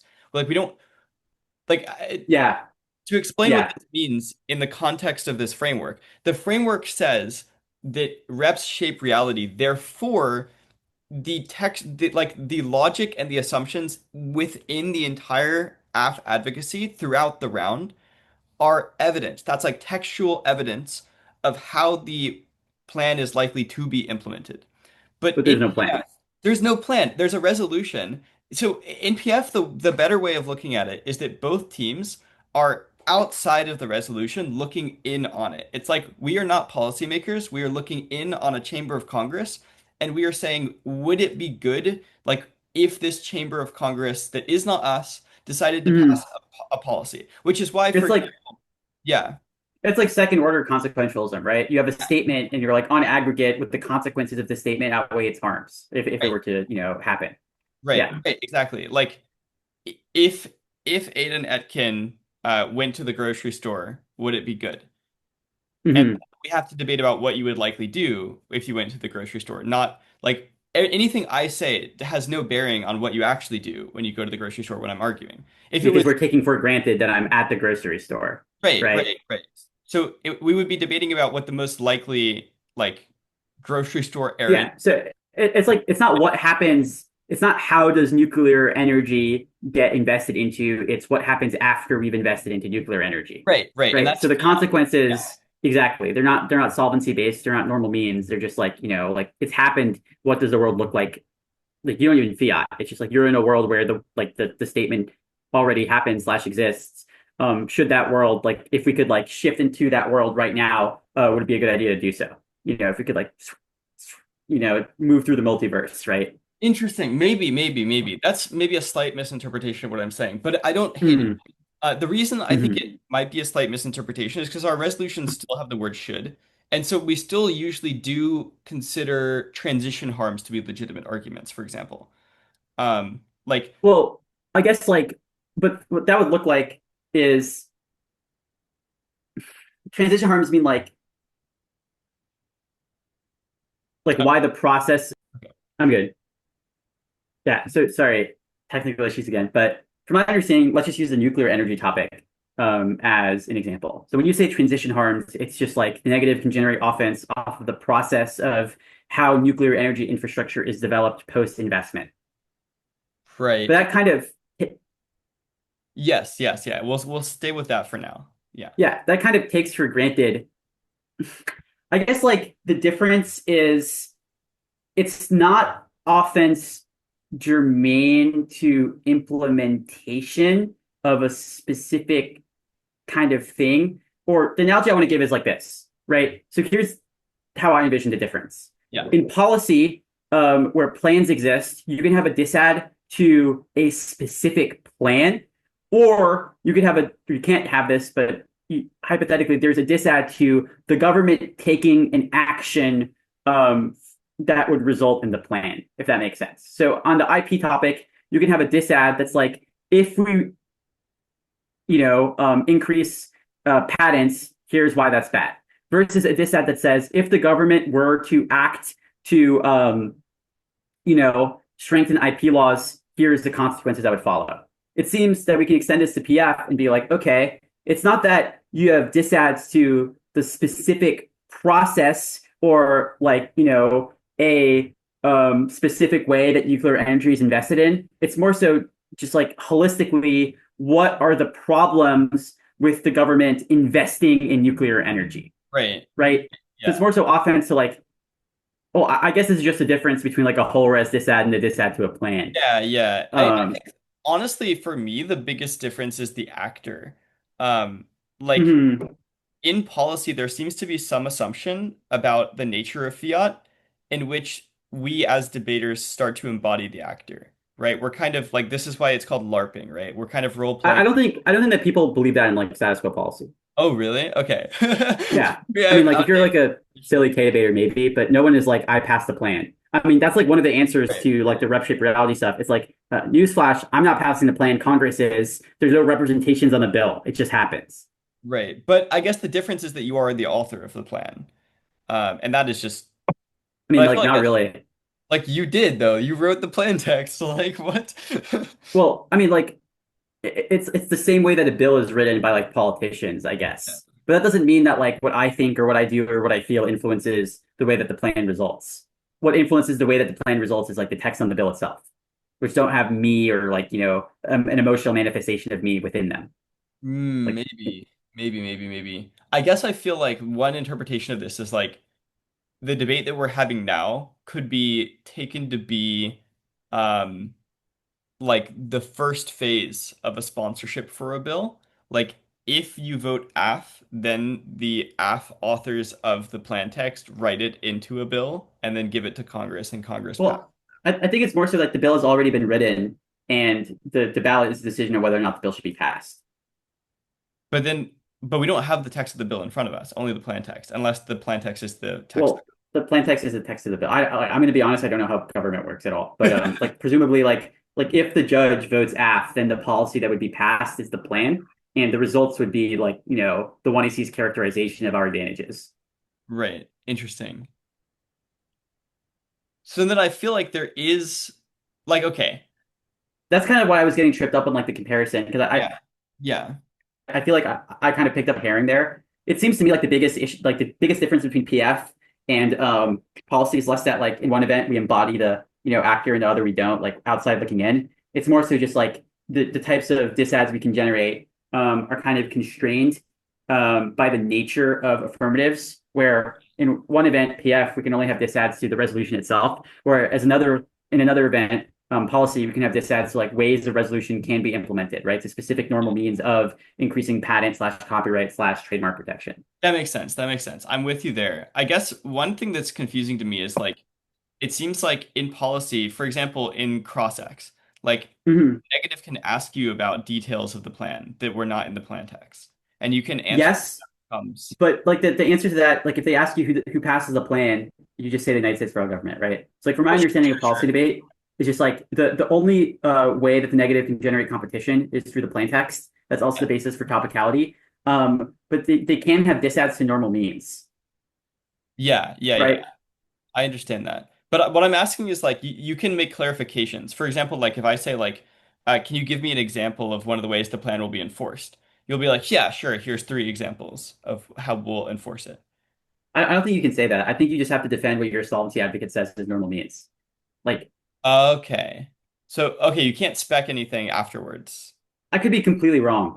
Um, like I could just be lying to Sure. I mean, everyone watching this. But from my understanding, it's not like here's like five ways a plane could happen. It's yeah. like, like at worst, even if you did say there's five ways a plane could happen, the negative would be like, okay, your 1ECX evidence says this. Where's the evidence for the other two ways that this is like likely, like the plan is likely to be implemented this way?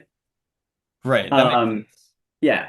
So there's still a bit of a constraint on fiat power after the plan text has already been completed, like after the period in the plan text. Like then the extent to which you can specify things is limited. Yes, of course. Like you can't like if the 1EC says that the 1EC is passed through this process and the negative says here's a disad to that process of passage, the 2EC can't be like, ooh, that's a good disad, never mind. We're Yeah, changing right. like the way the plan is implemented. No, you're kind of held to everything in the 1EC. Like AF condo is not allowed. Yeah, that makes sense. Interesting. So then I really questioned the legitimacy of this like rep shape reality stuff. Because like Yeah, yeah. I mean, it's like it's not winnable. I mean, yeah, like it's it not just whose reality are you shaping? Like yeah, exactly. Like the plan is just the plan. It's not influenced by what the 1AC says. The same yeah, way that like the word China evil in the text of a bill doesn't suddenly make us, go and launch nukes at Beijing, right. empirically proven.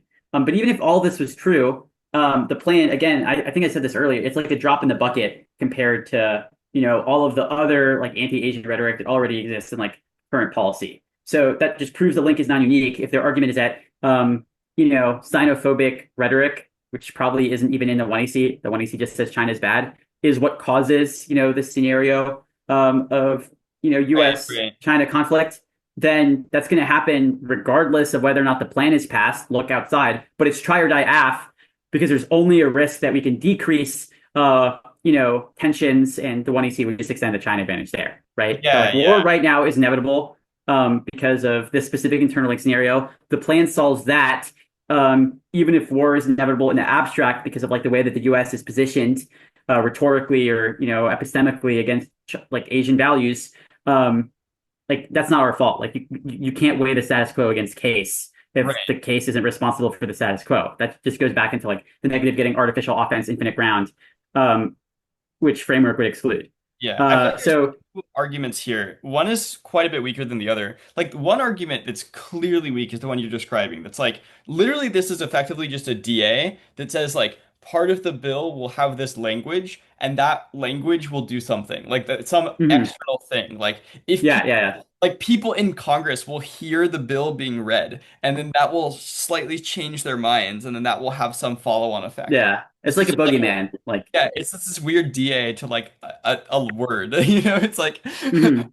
and that's clearly, I think, a bad argument. The other one that's slightly better is like, this is evidence of how this plan will be passed, and therefore you combine a link unique to the plan with a characterization of the plan that is evidenced by this language. Yes, You yes. combine those together, and that's probably better, right? But even that seems suspicious because now we know in both policy and PF, especially clearly in PF, we don't have any influence on how this policy is passed. And so even if we have Exactly. like you could have one person who wants this policy to be passed for completely racist reasons, another person who wants this policy to be passed for completely like amazing like utilitarian reasons or deontological reasons or humanitarian reasons, and both of them could want the same policy, and neither of them influence how the policy is actually executed. Yeah, yeah, no, I agree. It's just like the representations of the 1AC have no bearing on its implementation Right. because Weird. that's just not how politics works. That's not how bills are passed. That's not how like resolutions are defended. Yeah. And every argument for why it should be is certainly unfair and unpredictable. Yeah. I guess one way of saying this is like fiat maybe should be interpreted as like a Well, it's just plain text in a vacuum, right? That the way that the plan like is implemented is not based on like random words, phrases, logics, if you will, and the 1AC's advantages. It's just like the text of, the 8-second plan text, right? How negatives who read the K is always like, we can't reduce 8 minutes of debate to an 8-second plain text. Like, yeah, we can, and we should, because otherwise insert framework here. Yeah, but it's the plain text along with normal means, right? Is how it actually like you can't Yes, exactly. right. You can't put the plain text in a complete vacuum. Normal means But is a vacuum. they can't contest like they can read evidence that says the normal means of our policy would look like this, and they can Yeah. read a dissat as well. They can't be like, well, your normal means is different because you used this word 5 cards before. So like it doesn't really make as Yeah. much sense. But this is an interesting question. This might be a tangent, but I'm actually very Mhm. curious now. Why is the AF subject to normal means, but counterplans are not? Or are they? Or are K alts subject to normal means as well? Like Okay, wait. The plan counterplan debate, I legitimately have no clue. I mean, I could try to guess and logic it out, but that would just be me lying. who are the Um, alts then? but yeah, the chaos. So the chaos, they do have to defend normal means, right? Like the cap chaos that says we should have a communist revolution, has to defend that that revolution would succeed, overcome transition wars, which is like a dissent that the app could read. But sometimes chaos or chaos try to get out of the normal means of debate by fiating past them. in which case that's bad because one, you don't get to fiat past deficits. That's obviously, fiat abuse or whatever PFers call it. Yeah, But two, that certainly shields the link in the world of the permutation because if you just fiat a snap of your fingers and we're in communist utopia tomorrow, then the plan is not mutually exclusive with that, right? right. We can, have a 100% success rate communist revolution and pass the plan simultaneously. Yeah, But if a singular IP policy, if the alternative, first of all, the idea that the alternative can overcome transition, but not a singular IP policy is ridiculous, especially when the links don't attach an impact nearly as large to the passage of the plan. But also, if it is true that a singular IP policy is able to foreclose this potential for a communist revolution to succeed, then the communist revolution will fail with or without the plan because there will be more IP policies. And this is just a perm double blind, right? Either the links overcome the squo, so the perm shields them, or they don't, so the alt fails anyway. And if the alt fails, the links are not unique, so they're not offense because there's no way to resolve them. The reason the status quo is bad, but there's only a risk that the app is good because of case, right? So we're not better than the status quo. They haven't proved that we're like a worse departure, which is like yeah, the negative burden. Yeah. totally get that. This might be going into some weird territory, but it seems like part of the thing that constrains the apps a lot about normal means is this idea that Mhm. normal means is what's most likely to be done. Like Yeah. like you fiat the plan text and then it's about the most likely execution from there. Um, Yeah. and the same thing applies to alts. But the difference is that the alts that people read have qualitative language in them about how they will be done, right? Like they specify more, like we are going to embrace epistemologies. Apps do this too in solvency advocates. But are the solvency advocates fiated? Is that like, wait, okay, and maybe I'm Well, confused. so the way it works is like the plan is fiated, and like the way the plan is like so fiating the plan is step one, right? That just means the plan will be passed.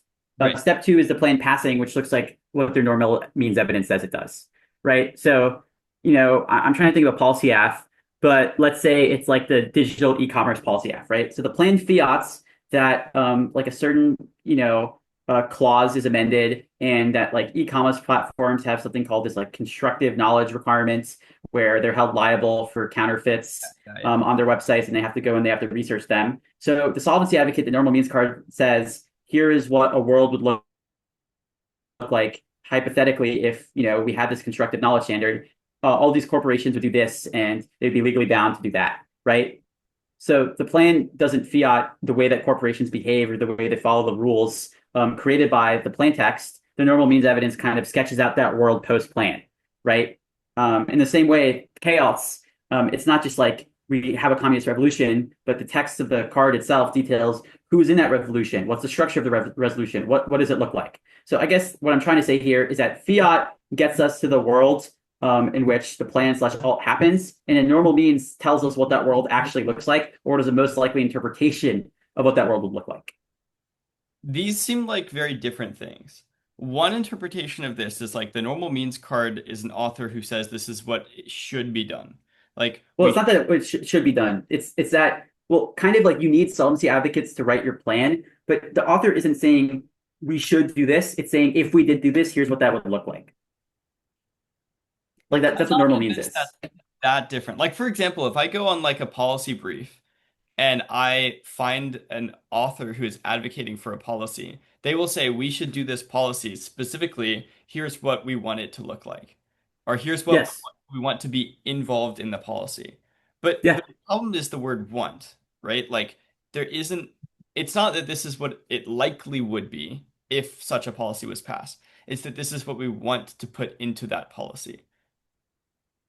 For example, I, in the communist revolution alt, it's like uh-huh. solvency advocate says we should have this kind of communist revolution with these people. Hmm. Again, the key word is should. Hmm. We should have this kind of communist revolution, not that if there was a communist revolution, this is what would be involved. Oh, okay. I guess then it's just like I mean, it depends on the nature of the solvency advocate because I know the cards you're talking about certainly exist and there are more of them than there aren't, but there are definitely cards that like aren't prescriptive but descriptive. Like here's what would happen, not what should. But even in the world where the normal means evidence does describe like what should take place, I don't think that's bad. Like I think you should be able to defend like your vision of what the plan looks like. or what the plan should look like. And the Wait, so negative can okay, either contest wait. that. This brings back the other question then about reps determine reality, right? Because like if you defend your vision of what the plan looks like, Well, that's then different from our represent like that's different from our representations, no? well, your vision is evidenced by your representations. Like Yeah, like the fact that you have the power to defend a specific vision of the plan text mhm. implies that it's no longer in a vacuum, and that this power, therefore, the negative could make an argument that your power to envision this is likely to create a plan text in a dangerous way, evidenced by the reps that you presented in the 1AC. Or alternatively, we could sub in, instead of you, we could sub in your author for the solvency advocate, right? Like we could sub in, I don't know, whoever this person was who wrote this evidence and this one Mhm. card. They have all these assumptions that we found in that card, and they characterize how the plan text will be executed. And so their reps shape the reality of the plan text, at the very least, if not yours. Yeah, I mean, I think that's like the most charitable version of the negative argument, which is just like, your solvency advocate has all of these assumptions, which dictates what normal means is. Um, I still think that there's ways to recover from this on the framework debate. I mean, the easiest way to recover from this is you just say that the representations are good, or you say that the representations um, of our solvency, like I don't know, like it kind of depends on what the actual link story is. Like if our author like just has like some personal opinions that are colonial or racist, that has no bearing on how they think that the plan should take place. That doesn't change the actual effects of the policy. But again, in the case where the author makes a lot of assumptions, i.e., in the solvency advocate slash normal means evidence, the author assumes that like this would work because or this should work because everyone is a realist. Then obviously the negative winning that realism is false necessarily becomes something the affirmative Right. must defend because that comes into the reciprocity argument, right? Where if the affirmative doesn't defend that, they lose on presumption. If they do defend that, then we get the link, Yeah. right? So that's like a specific framework standard that's kind of external to the interpretation, where it's like the offense defense double bind, where either this is fair games for a link argument because reciprocally, if you can use a theory about international relations to cohere and predict what the plan would look like, we can critique that theory and say, here are the impacts of your wrong kind of vision of the world. Or we can't read links to that, which means you can't use it for yourself. It has this must be reciprocal, and that means you lose on presumption because every single assumption in your AF relies on this theory of realism that we have said is false. Right. Right. So everything your normal means author said should happen, again, kind of won't likely because they're wrong about states prioritizing self-interest or being rational. Yeah, that makes sense. Interesting. So I guess this is a difference between PF and policy. Because PF, because there is no plan at all, there's no Then specific there's no normal means evidence. right. So then Mm-hmm. then it's even less like how in the world could reps shape reality in PF when like They it's like I guess impossible. you could say like I don't know on the nuclear energy topic if they had some weird reps you could like make the transition argument that's like this means that the most likely deployment of nuclear energy would be like across these racialized lines where most power plants would be Right, in but like native lands or my thing black is neighborhoods. this depends on assuming that the reps of the I guess the pro side in this case have any bearing whatsoever on the normal Yeah, mean. yeah, I agree. I don't think they like. I think the argument is true that they don't. And I also think that like the only scenario in which there's like some merit to the rep shape reality argument is where you can kind of have this reciprocity standard where the reps are central to the affirmative advocacy, such that they have used this kind of thesis about the world to explain why the plan is a good idea. Means it's only fair grounds for negation to prove that the thesis is wrong and that following wrong theses leads to all of these bad things to happen. Right. Right, Like if we're wrong that China is rational, then here's like we get into conflict, like we misread their interests, all that stuff. I think that's fair game. But right, the problem is like the use case for that is so slim. Like rarely do AFs you know, actually have these things. And the other problem is that it kind of gets you into this disadvantaged position where the affirmative will just like, take you up on it and just be like, well, realism is good. Like we're yeah, just right.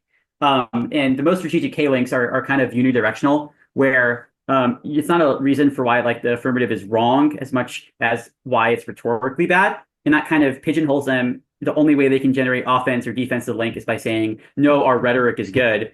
And that's really hard to do, especially when there's like no, I don't think there's a persuasive argument the app can make for why their rhetoric is good that would outweigh like a racism impact. Like their rhetoric makes us racist people. Like, because Yeah, like we can talk about that more in depth, but that's just OP. that makes sense. Let's set that aside for now. I have one more thing about PF specifically. I've been thinking about Hmm. this. I think that the normal mean stuff actually benefits Ks in one way in PF. Hmm. Which is that in PF, the AF can't really link into a K with their reps unless we're talking about the reps you link you lose stuff, which we'll set aside. Yeah, yeah. So the otherwise the AF can't link or the pro can't link into a K with their reps because they don't shape reality because there's no plan, Yes. etc. But this also means that the AF can't unlink, like they can't skirt any links from the topic with their reps. For example, um, the AF is beholden to the most likely way in which the resolution will be executed without having any influence on it whatsoever. Which means if the most likely way that the current administration would execute the resolution is in a way that would link to the K, then it's not about the F. It's about the resolution. Like you can, like the plan text is the resolution in PF, effectively. Yes, yes, yes. I agree for sure. And so this Yeah. actually makes some Ks more effective. I mean, still non-unique. That's the problem. But Yes, exactly. Yeah, that. like the F can do nothing to escape the link to a topical K if the link is just the Trump administration will do this in a settler colonial way, for example. Yeah. I mean, but the problem there is that's not like a K. That's Yeah, literally it's just just a like a D. soft left this ad. Right. Right. Things count ways, man. Sorry Hey, about hey, what the heck is the difference though? Like, who cares if it's a soft left dis or a K? Like, well, because a K cannot be a soft left this ad. but Because then one of the definitions of a K is that framework has to apply. And that links must not be unique. Because if the link is unique, then it's a soft left dis ad, it's not a K. And the difference between the difference between a dis ad and a K link is uniqueness. interesting. Why is this an important distinction? Like, okay, Because some reason I'm like, why do we even categorize things as Ks or not? Like, I mean, it's kind of like a mnemonic device because when I see a K, I know like what to take out of my argumentative toolkit to adequately respond. Like if it's like a disad and the link argument is that the plan wastes PC for Trump, I'm not going to get up and say framework, right? So it's kind of necessary to know what is and isn't a K. But also like distinction like these matter. Like the reason why a disad is non-unique is different than why a K-link is non-unique. So the reasons disads are non-unique is because, for instance, when it comes to politics, you could say that the disad is non-unique because XYZ is going to win anyway, regardless of if the plan is passed. Whereas when it comes to the K, the reason the link is non-unique is because it's the reason why the status quo is bad and not a reason why the plan is bad, right? That's like a particular type of non-uniqueness that doesn't really apply in disads because there's no disad such that it problematizes the status quo and not the plan, and we call that a disad. yeah, that's interesting. But the reason for this is because of the alt, right? Or is this independent of the alt? Well, reason why links are not unique, Yeah, for Ks. it's because Ks are cheating. Like the alternative, the problem is if you try to say the alternatives are unique to counterplan, then you just lose to the perm double bind, right? Because if the link is not to the plan and the alternative solves a link, then the perm shields the link offense. Right, right, right, right. And the only way to generate, competition or reasons why the perm fails, it can't be through the link because it's not unique. It has to be through framework, right? You can make like a philosophical competition argument. It's like if we win the 1EC's rhetoric was it X or the 1EC invested in Y ideology, then you don't get a permutation. Now, because there's no permutation, the non-unique link is now offense because the alternative provides uniqueness for it, and the permutation cannot shield in a world of framework. Yeah, that makes sense. Huh.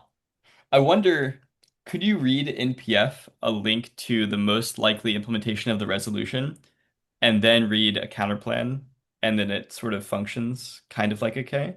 Or, I mean, Counterplan? I don't know how counterplans work. Well, okay, actually, what I will say is, the way I understand counterplans and alts is they're basically artificial disads insofar as if you generate competition with them, they now become offense because they're an opportunity cost to doing the plan, right? So yeah, in a world where you cannot permute a counterplan, the plan and the counterplan are impossible to do simultaneously, then every reason the counterplan is good is the reason the app is bad. Right. given the opportunity cost slash trade-off created.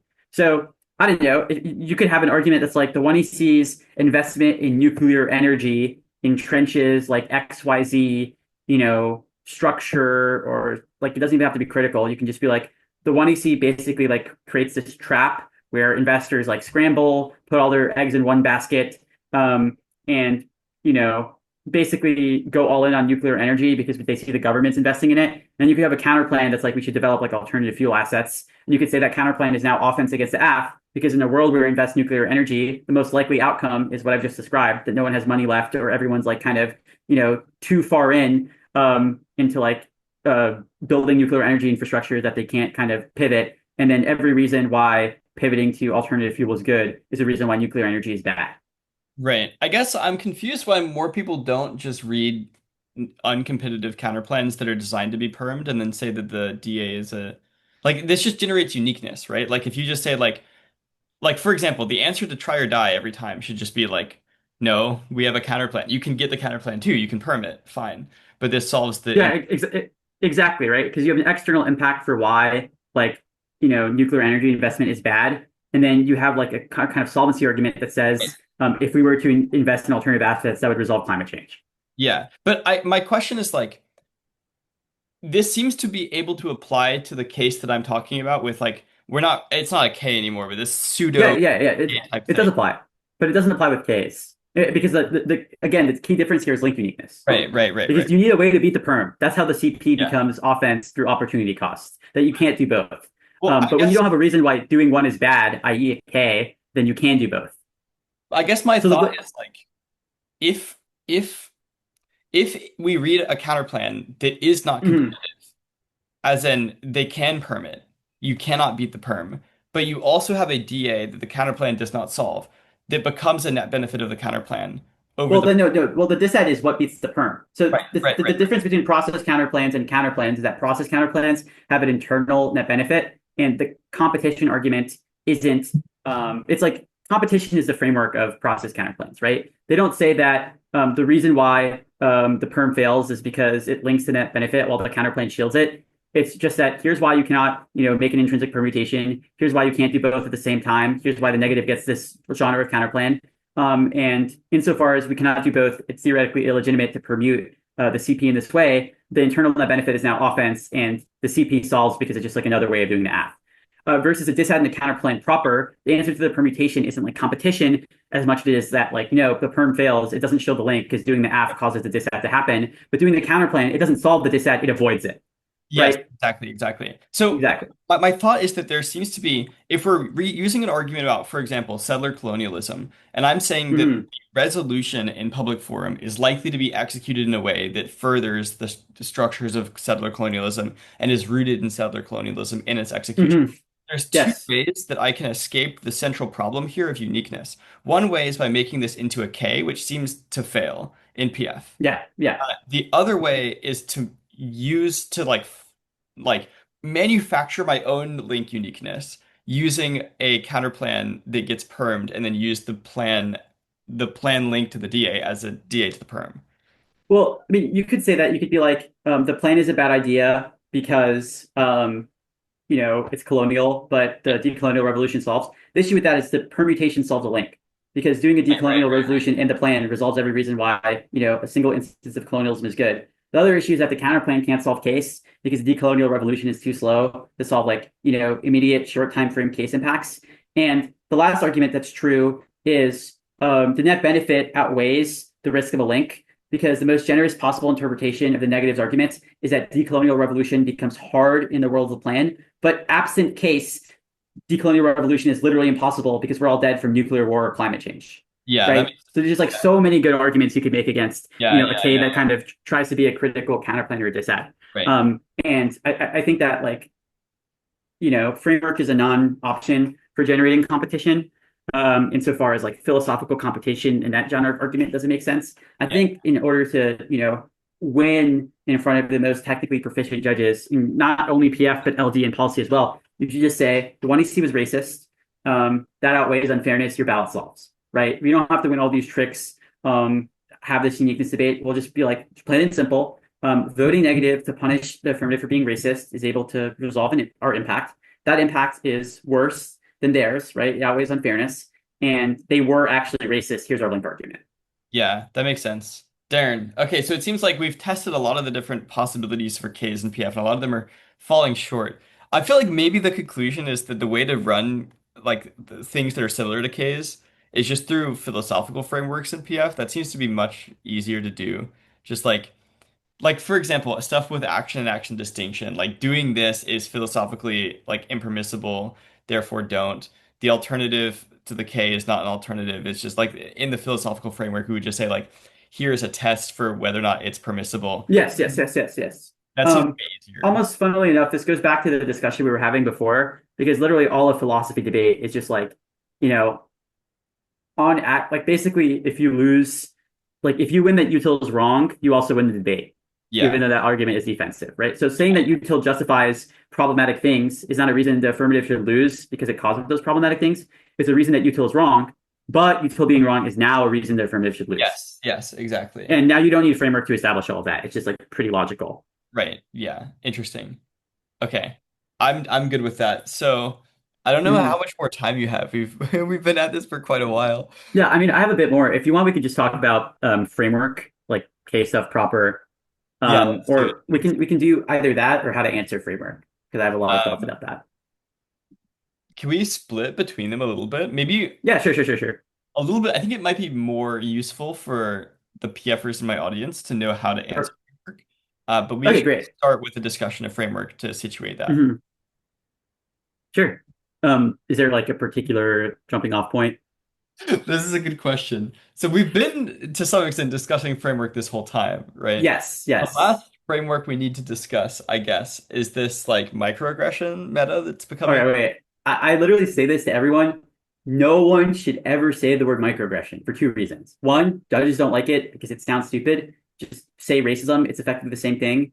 Two is perceptually, it just like undervalues your arguments, it makes you seem disingenuous, etc. The reason why people call it microaggressions is because when the argument was first being read, like we, Berkeley Prep, who kind of pioneered it, read a bunch of studies that used microaggressions by name. So we kind of had to match like the impact of the link I to our evidence that kind of like, said why microaggressions were bad. But in a world where you don't read that evidence, where you shouldn't, they weren't microaggressive, they were racist. There's nothing micro about that. It's a big deal. This is a quick tangent. One of our strategies for the TOC, MBA read this card that was essentially like what I just said, that the word microaggression is like bad, and it obscures violence and it naturalizes it. They're actually macroaggressions. So MBA read this card, right? And what happened? What our plan was, the 1NC would happen. We didn't say the word microaggression. The 2AC, they would read this card like they usually would. The 2NC, we've like went through it. We had our own copy. Didn't say the word microaggression once. We conceded the card and be like, bet you called the link. You assumed the link was said what you did was a microaggression. We never said that. You've kind of like read a link to yourself that you can no yeah. longer respond to because you said microaggressions are bad, and then you kind of eluded that we were accusing you of a microaggression. GGs. Yeah. Um, That's kind of so a yeah, funny strategy too. Like, yeah, are they yeah, yeah. self-reporting their own macroaggressions now? Like, Exactly, exactly, what's exactly. happening? And the cross-sex is just like microaggressions rhetoric. What's a microaggression? Like what is even that? Like, where did that happen in this round? And they're gonna be like, well, you said that the 1EC, and we're like, oh, okay, that's what we said, huh? Um, And yeah, that's just some food for thought. But sorry, yeah, then I wouldn't call it.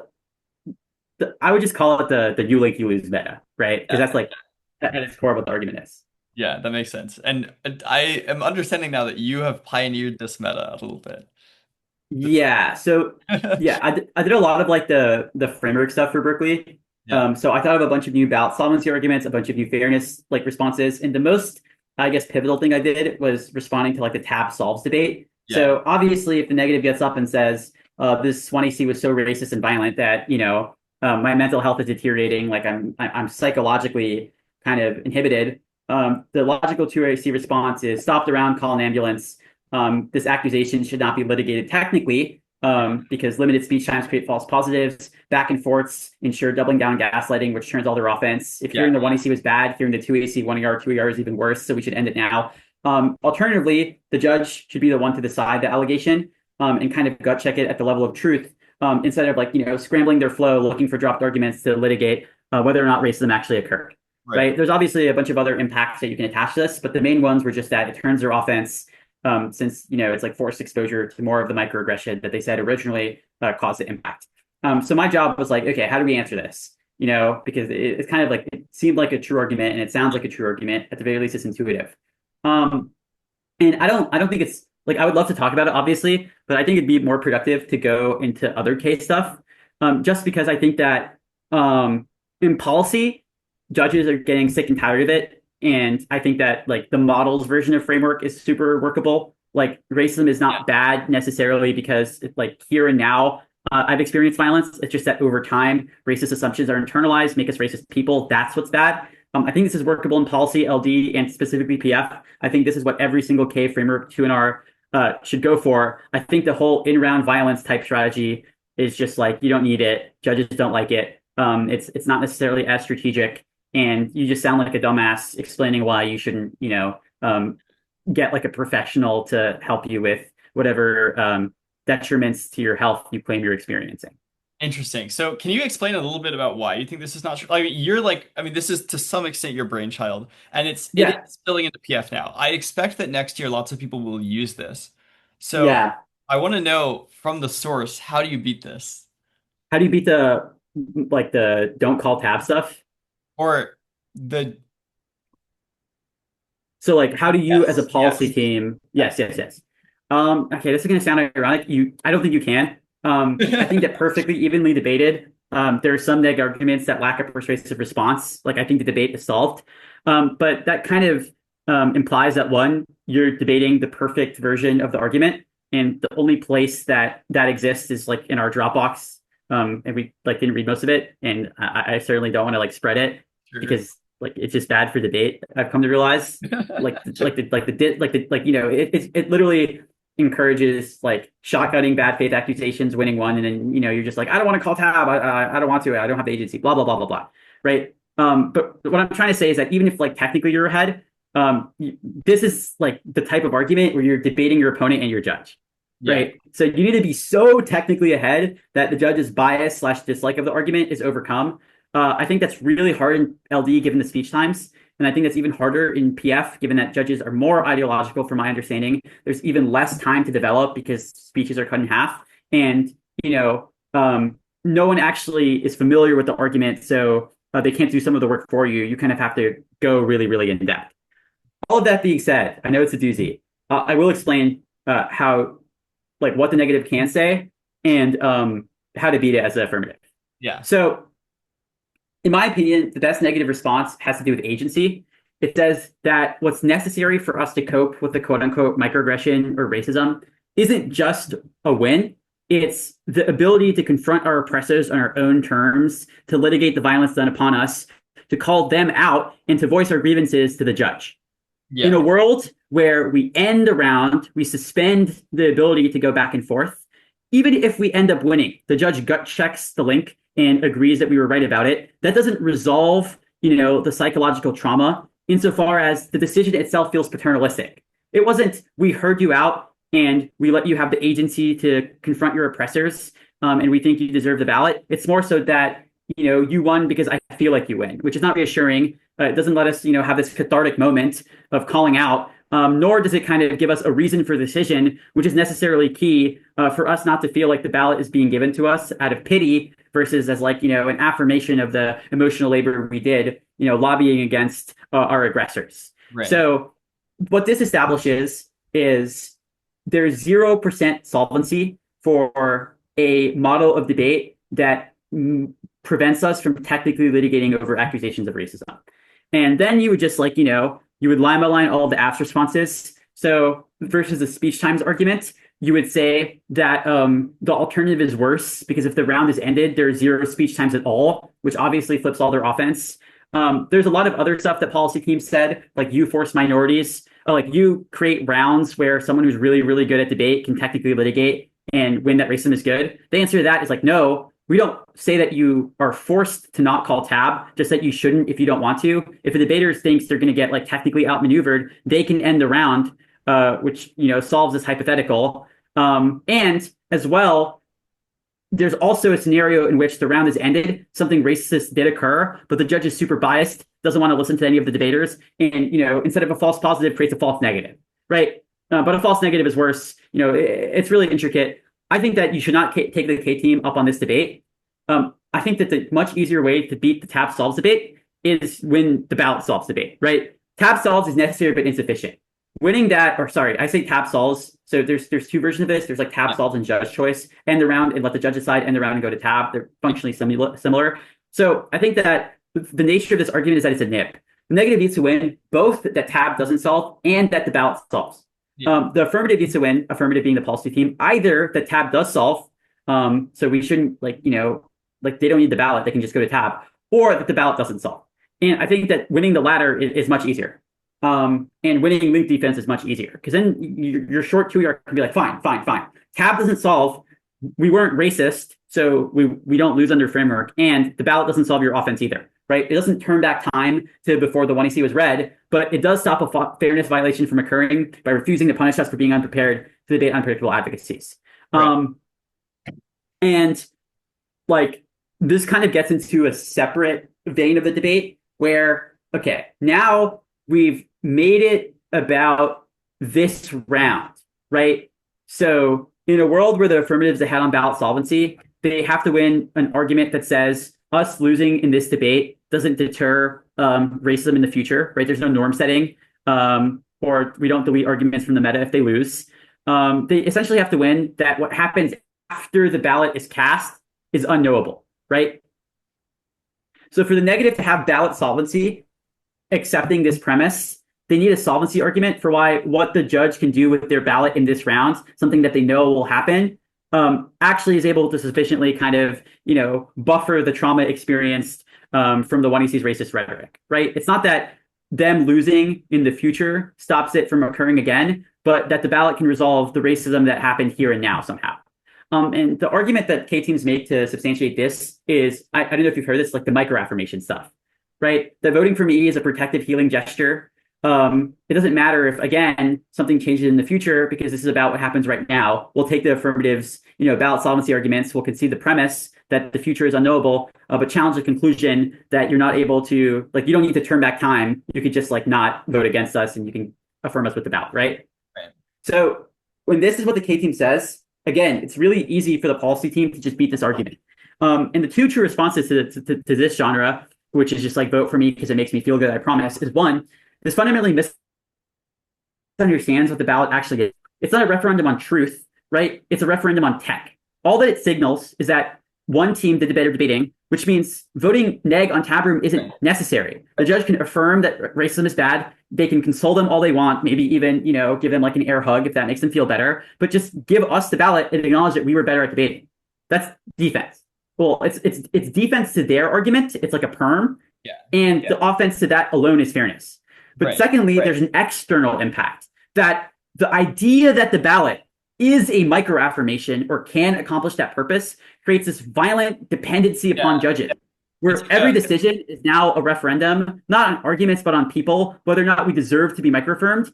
And every time we lose, it's not only like necessarily violent to us because we think the judge doesn't think we deserve, a microaffirmation, but also because we become dependent on the on some like random college student for a sense of belonging, for a sense of, for literally our mental health, that's just like obviously very, very, very, very problematic. That makes sense. There also seems to be like a double bind here, right? Because one of the answers to the tab solves argument or the judge choice argument is that there has to be a technical litigation on racism in this round, right? Like we should treat it as a technical argument rather than a gut check. But then that same premise is the reason why the ballot doesn't solve. Exactly. Yeah. I mean, again, this gets really like, okay, so obviously we had to think of an answer to this. So we thought of a really funny one. Because this is actually, I think, one of my favorite arguments that we've ever came up with. We asked them in cross-ex, are you sad when you lose? And if they say yes, then we're like, okay, dependency is not unique. They're also upset when they lose, which proves they've attached feelings to the ballot past it being a technical decision. And if they say no, then utilitarianism dictates you vote negative. There's no impact to unfairly voting against them if they're not sad when they lose. They feel literally no emotion. Why does fairness matter? But we are sad when we lose. So just give us the ballot. It maximizes expected utility. Um, and there's another argument we had that's like, you should act as if the ballot is more than the technical referendum, Hmm. because that's necessary for debaters to be on their best behavior. That's necessary to like balance ethics with competition, because anything else causes minorities to hear the following RFD for 4 years. The affirmative was racist, but which is inevitably exhausting and produces like all of these consequences that are bad. So even if your ballot doesn't solve, instances of racism, even if your ballot, necessarily might not actually be a technical referendum, or might not be more than a technical referendum, you should view it as a kind of decision on truth value, because that's like consequentially the most ethical way to orient ourselves towards it. Wait, okay. Um, How does this not conflict? I feel like this chafes hard against the argument about not gut checking, though. well, okay. So the difference. So our argument is that the ballot can be a referendum on truth claims established technically. Like when we say technical litigation is good, we don't mean that like we think that dropped arguments are true necessarily, that we buy into sort of like, the flow centric nature of status quo debate. We've just said that there's no option left because this is the only method we can access that lets us actually, do everything that equips us with agency. So it's try or die. Obviously, if we could have like a discussion or something, that'd be preferable, but there's reasons for why that can't solve. So what we're saying is that you should look at the flow and decide whether or not racism occurred. And even if like we get an RFD, that's like, okay, it's all comparative, right? Even if we get an RFD that's like, okay, actually racism didn't happen because you dropped this or whatever, that's like sad, but at least we got the chance to call them out. At least we got the chance to, at least we heard a reason for why racism didn't happen. What's much worse than this is the judge's arbitrary whim that's like, it didn't happen because I said so. So it's linear, right? Like a model of technical litigation is literally better than one of no back and forth at all. And it's kind of like a necessary evil that, the ballot to some degree must reflect what happens on the flow. But we've kind of impact turned the idea that racism is permissible if the affirmative claims that there's no solvency for it, right? So we haven't said that you should Okay, use the well, ballot as a.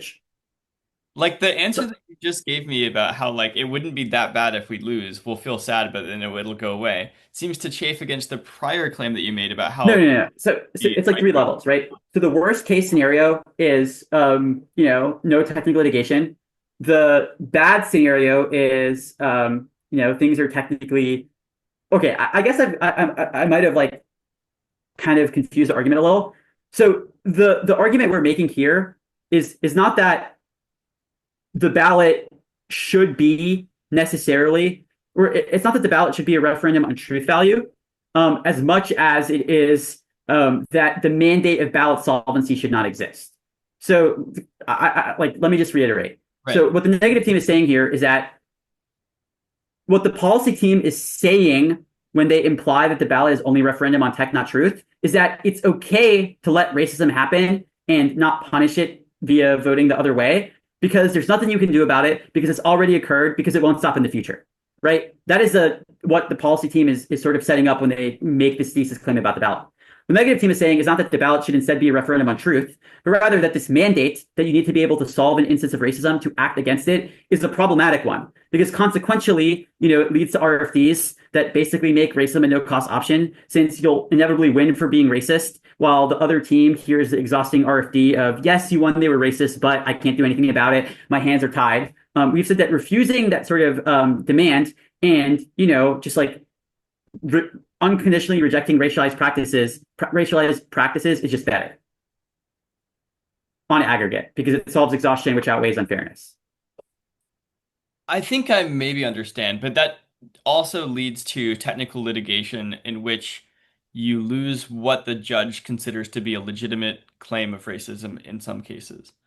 Like sure, I think the K team can just be like, yeah, fine, technical litigation is good. If we lose, we lose. But we're making an argument that you have to technically answer, which is that ballot solvency should not be a mandate that judges are held to. Right. Yeah, that makes sense. That makes sense.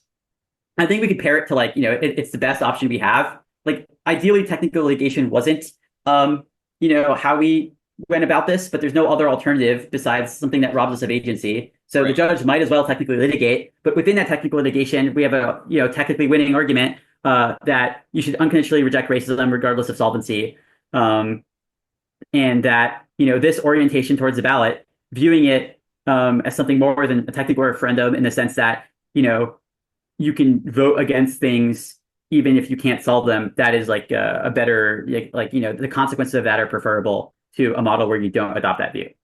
Right. I guess my biggest take on this is I don't know that it's possible to technically litigate racism. Well, it is. If they drop it, then it's true. But that's the thing is I disagree with that as a premise. Wait, what? I don't think the dropped arguments are true. I think the dropped arguments are true as they originally were constructed to be. Well, okay, let's say the one in C says that fiat's racist and then they drop it. Then it's true that fiat's racist, right?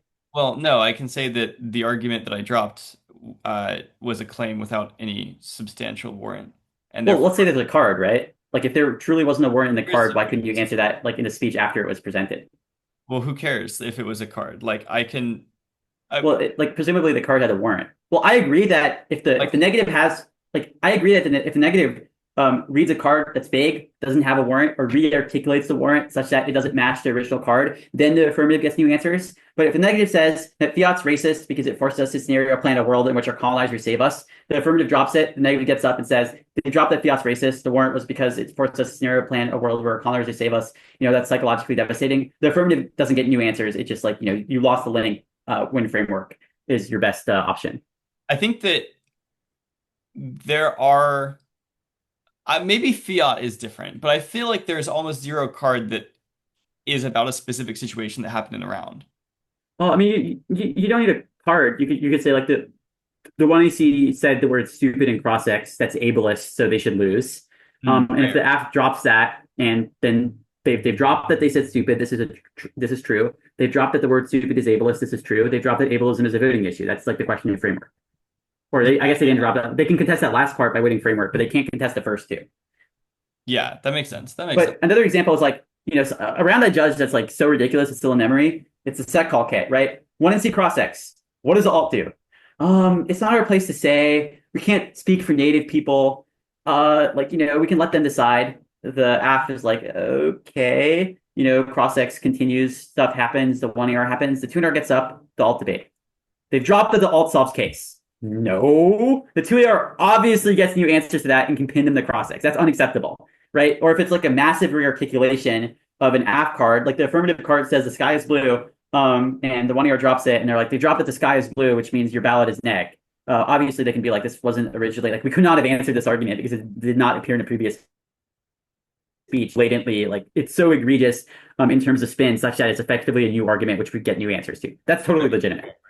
But, it's kind of like up to the debaters to construct that, and kind of why they get new, like you can justify why you get new answers. It's just that some things are harder to justify new answers to, like dropped A-spec, for example. Like you could say that it's the last round of my career, don't end it on A-spec. If I'm flowing that, like I just like I write like a crying emoji on my flow because that's not an actual reason you get to go back from a dropped argument. Yeah, that makes sense. That makes sense. So I guess the last question is how should PFers beat all of these framework arguments? Oh yeah, sorry. I kind of got like really into this rabbit hole of the task law stuff. Okay, so let me just give like a framework masterclass, right? The affirmative has three win conditions. One, fairness outweighs racism. This is the hardest win condition to access. Two, the ballot does not solve the negative impacts, but does solve the affirmatives. So any risk of them outweighs. This is the second easiest win condition to access. Three, the easiest win condition to access and the hardest one for the negative to get, the affirmative was not racist.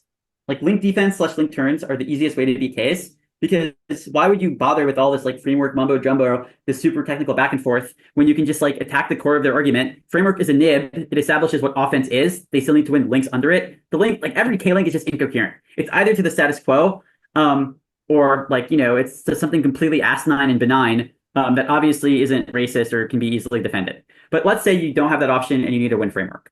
The must-have arguments. First is that debate is competitive, and that means that there's a mutual reliance on fairness, right? Both teams want to win, and if the other team doesn't, vote for us. This is why fairness is an impact.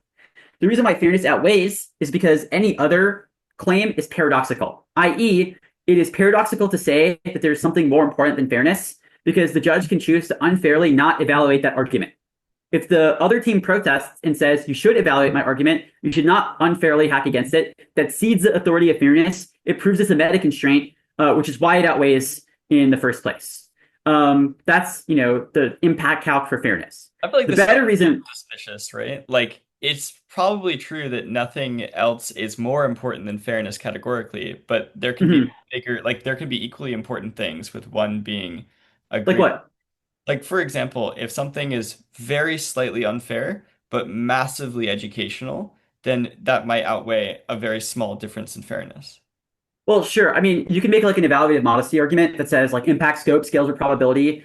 Even if they're right that like a vacuum of fairness, no fairness at all, kind of goes into this argumentative kind of dystopia where everything is hacked against, versus like, reasonable unfairness means you don't actually have to like give these abhorrent decisions. Like you can have like defense and all that stuff. But I think that the affirmative will just win that the Ks are like unpredictable and unfair. Like it's really hard to mitigate the internal link to fairness as a K because you can just like say like assertions like the K was predictable because I told you so.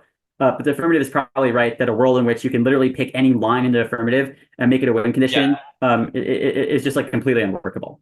that makes But I also think that there are better answers. Like I think the best answer to the paradoxes are like compartmentalization. Unfairness in procedure doesn't necessitate unfairness in evaluation. If it is true that you would just hack against unfair arguments, you wouldn't be flowing me. There's other stuff you could say, but I'll put that on pause. So the first reason why fairness outweighs is the paradox. The second one and the better one is ballot solvency, right? Fairness outweighs because their impact is zero since there's no solvency for it, right? The ballot does nothing to reconcile, racism, but the ballot solves fairness for the reasons mentioned before. And this becomes its own debate. They'll negative will say that voting for the K sets norms. You can challenge this. You could say it's unverifiable. I can just as easily assert the opposite. Norms weren't set because of individual rounds, but structural discussions that happened. Look at disclosure. The second thing you could say is that no, if norms are set, if there is a consequence to voting a particular way, then giving them the ballot has the opposite effect because we internalize the loss as a technical, not ethical mistake. We don't look within and change our racist ways, but get better at them because we update our blocks. Telling me that I'm problematic because I dropped 2NC3 subpoint A is not going to be very persuasive to me, right? And then you could say empirically denied, no one has read their arguments but them. Other things that K-Team can say is just like vote against racism because it's bad. Not how debate works. You need to draw a line between a negative ballot and being able to resolve your impacts. This is like if an affirmative got up and said, listen, I know they're killing us in the case debate and the plan has absolutely no solvency, but climate change is really bad, so vote AF. Right? You don't, vote for an impact because it's bad. You vote for an impact because there's a solvency mechanism for it. That's how you would act in a planned debate. Treat them with the same standard because it's just like a fundamental axiom to how you generate offense. Right? You need a way to resolve it in the first place.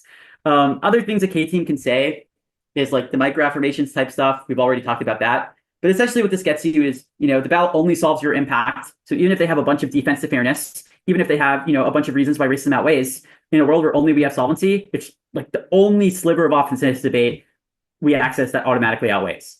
And then the next thing you say is just defense to their arguments. So if they say that racist representations are bad because they change our minds, you say, debate's a game. It doesn't have any influence on subjectivity. We switch sides, which prevents forming concrete beliefs on particular arguments. There are alt causes like our family, friends, the next 50 years of our lives. And debaters read verifiably false positions like Spark and Wipeout. Just because a judge votes for them doesn't mean that, now suddenly we believe that nuclear war is a good idea.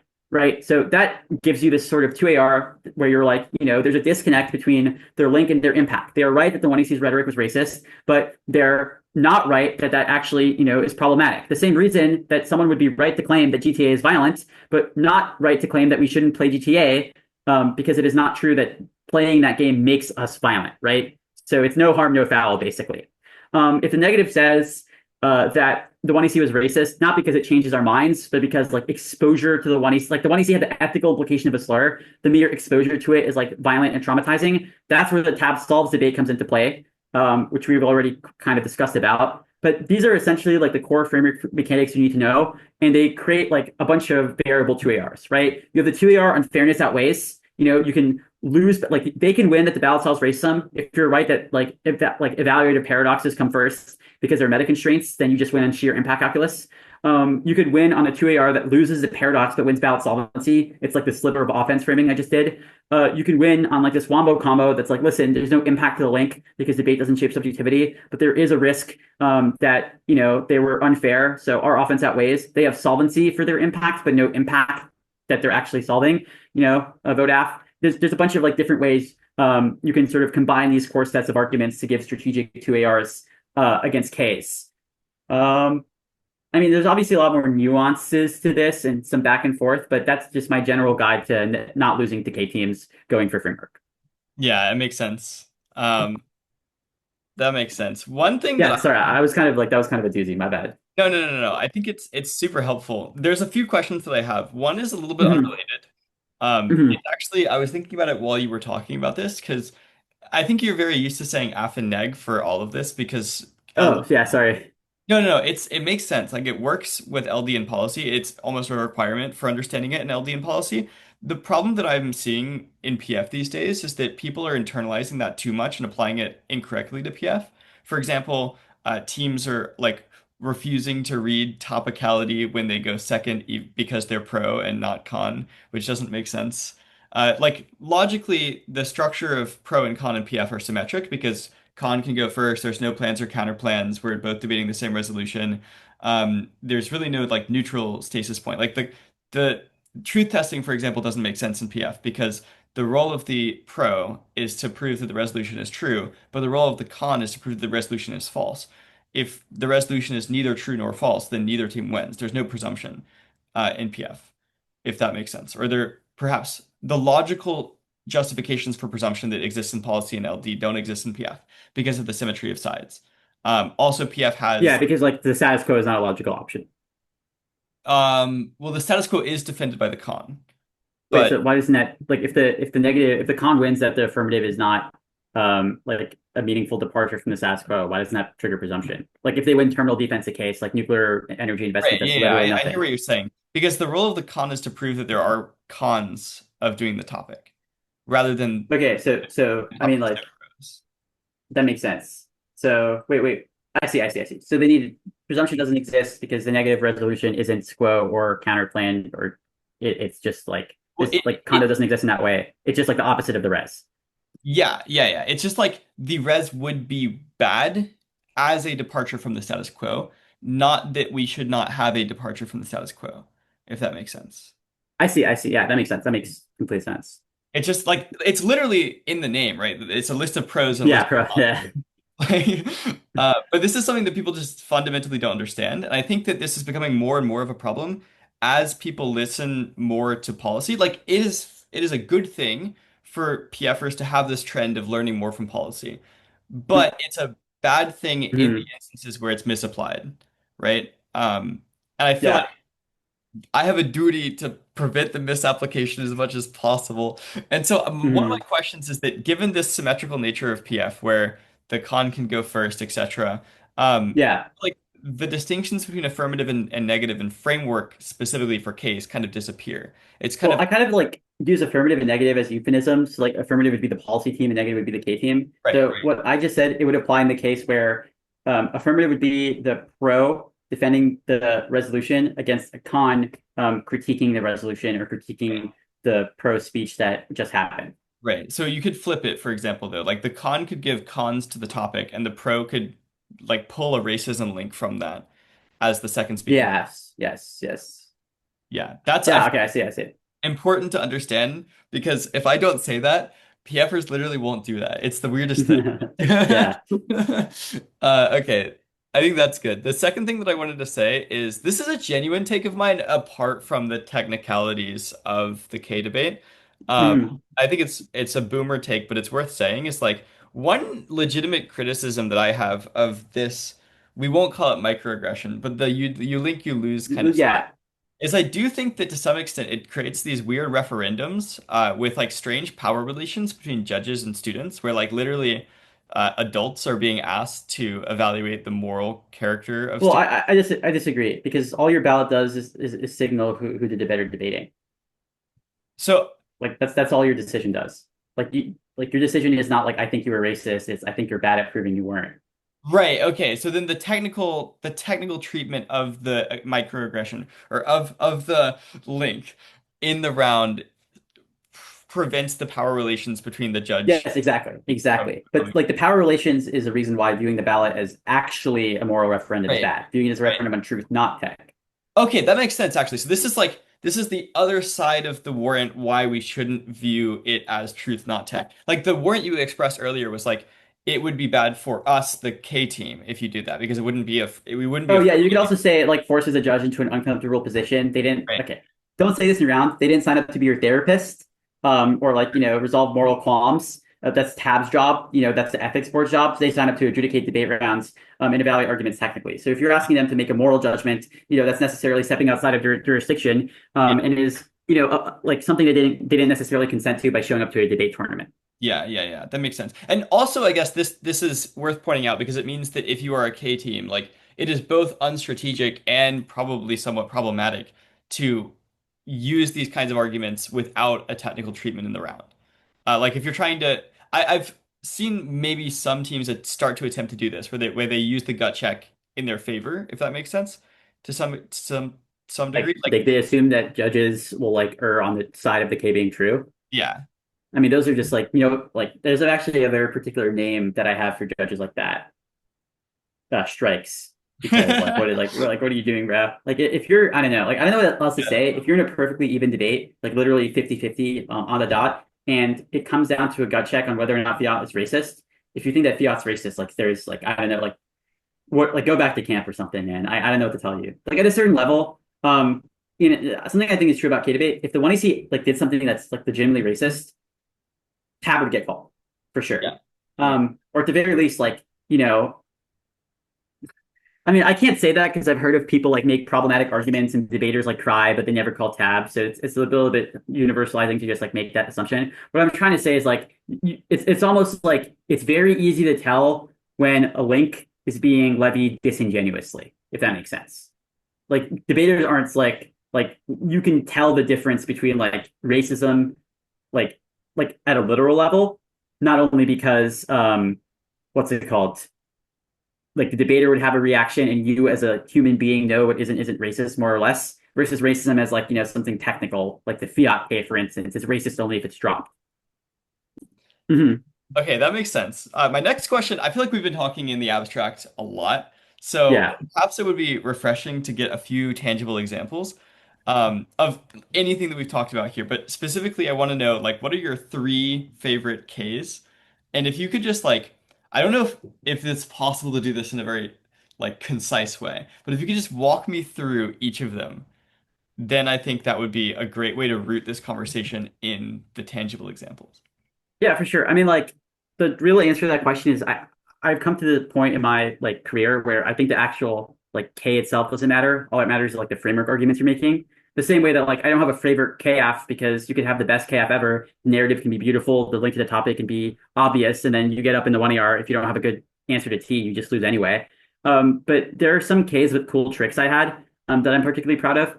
So one of them was on the wealth tax topic. It was a K about settler economics. Essentially, it said that like, economic theories that assume consumers are rational and maximize utility are wrong and based on racialized tropes. That's problematic because, it kind of creates this like fantasy that will never actually be achieved. That the affirmative tries to kind of preserve at all costs. So we're wrong about the world, and the world that happens after the plane is different from the one we envisioned. So we violently try to like fit the mold, right? And the K had a lot of cool tricks. It had like a presumption trick. If your thesis about economics is wrong, you lose. It had like a good link articulation. That's like in the context of specifically monetary policy. The Fed says we're going to cut inflation rates, and they pass like a particular policy that fails, and then they just like tweak it over and over and over while the economy goes on a roller coaster ride, which is like an example of what the link argument might look like. And there's a bunch of stuff with that K. So I just like liked all the tricks it had besides from the framework debate. Another K I liked is the one I made for the unclosed ICC topic. It was just the ocean colonialism K. It was pretty cool because it had like a very simple thesis. That's like, the reason why unclosed is bad is because it's indebted to this legal framework that privileges sovereign bodies over all others. Like the only way to have agency or a voice in an institution like UNCLOS is to be a part of a government, which necessarily mandates the exclusion of indigenous bodies who don't have the power to like stand on equal footing with sovereign states. That just like, it was a very easy thesis to win. It's an ontological claim. It's a structural claim. Most affirmatives don't have good answers. And like our evidence on it was great. It said like indigenous inequities or, the inequity between indigenous and, national governments is like codified into legal realities and it's like fixed, all of that stuff. And there was actually a reason why the 1EC was bad representationally, right? It wasn't UNCLOS is racist because UNCLOS is bad. It was like the grammars that you've sort of invested in and the 1EC is wedded to rely on fundamentally exclusionary logics that sanction a dispossession and elimination of native life. That's the reason you should lose for advocating for that. And then I guess my third favorite K argument. That's a good question. I mean, like, I don't know, like, I guess like the Berkeley Prep K was good, the luminosity one, because we just, it was just like really funny to read and it You got really explain notorious. this is Yes. the PF as well. So people have been stealing. Okay. So the luminosity K says literally nothing because the 2NC doesn't extend a single card from the 1NC and just reads new framework arguments. Like the jig is up. Like literally at the TOC, every single we had a bunch of different 2NC files. We had a 2NC day 1, day 2, day 3 file with like different phases of arguments and cards. If you look at any of those files and you control up the author names of the 1NC cards in the 2NC blocks, zero. Nothing shows up. Literally the 1NC was if the 1NC said literally nothing and then the 2NC got up, the debate would be the exact same. It's kind of just like a big meme at that point. And another like a thing is like I got this card at Michigan camp last like literally a year ago. This Zambilis card that's like hope is key for anti-colonial coping. It's like this fiat K. And like it had like an original purpose that we used it for once. And then we just kind of left it in our 1ACs and 2ACs. And we literally never went for it. We just read the card every single debate, never extended it. And this also happened. Everyone who stole our stuff also always read the card. I judged that card like a billion times. No one ever explained it, let alone extended it, let alone, like wrote about on it. It was kind of ridiculous. So I kind of that kind of like, goes full circle into my original point that evidence doesn't really matter in K debates. Like your cards don't need to say what, you know, like you claim they do. All you need to do in the context of framework is like make a bunch of these logical arguments. It's like, here's why, here's why abstractly racism is worse than unfairness. Here's why the ballot solves abstractly. You don't need like the research burden is zero.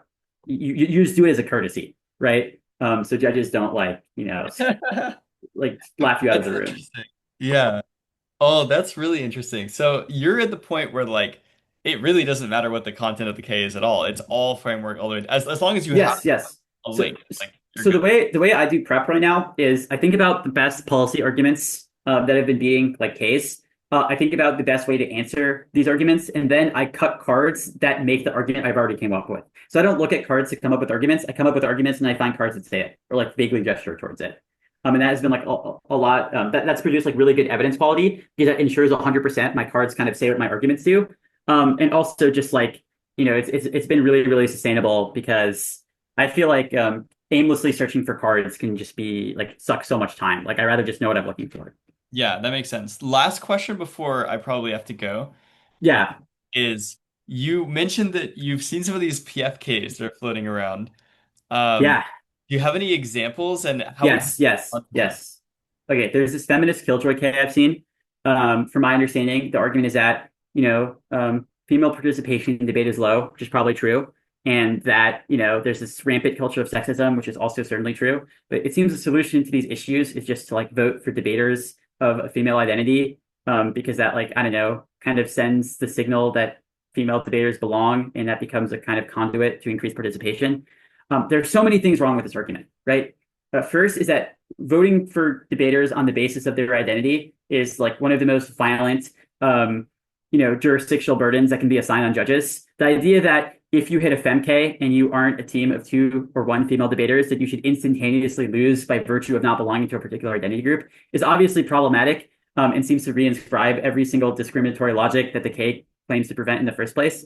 The second is like the nature of these affirmatives, which is just like my personal experience is this, seem to be a moral hazard, create a moral hazard when presented in a competitive environment. Like, what do we say against you? There's no counter method to, your lived experience that doesn't lose to a permutation. Because if we say the cap K, do the alt and let me talk about my lived experience, not letting me talk about my lived experience is bad.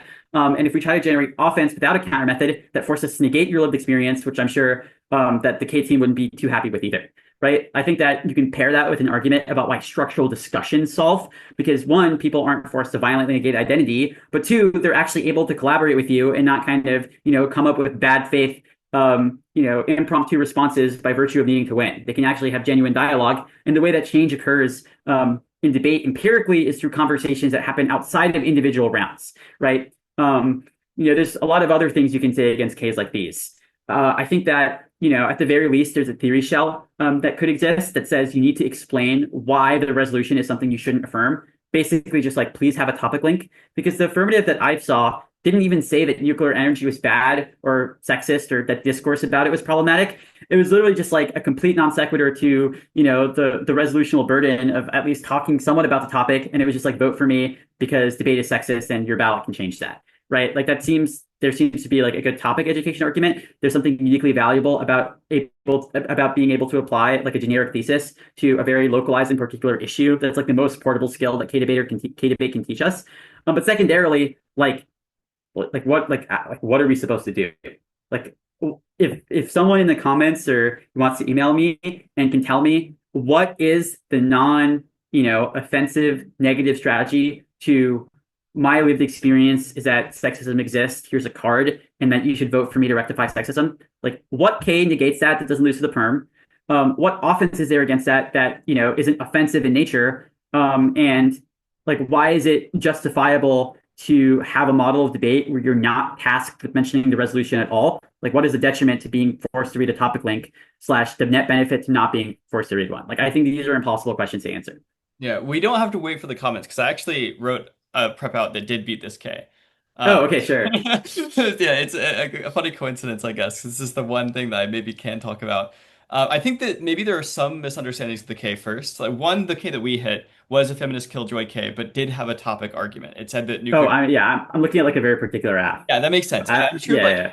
maybe this was an earlier version or someone else's version that was like a. Mm-hmm. So that at least was fixed. Also, I think Yes, yes. the way that they probably would answer some of these questions is by saying, like, we're not asking for the ballot because we're women. We're asking for the ballot because we have a particular method um, for advocating that we think could potentially solve some of the problems with sexism. No, yeah, that I think that's like the better articulation of the app. But I still think that like is problematized by the third argument that like your method is unnegatable without lapsing into So like something that violent. is the core problem. This has been something that I've been Yes. struggling with as well because it seems like sort of just true. The way around it that we had is we read a counter method and then we read theory that said like no perms in a methods debate, which they ended up dropping. So there are probably quite good responses to no perms in a methods debate.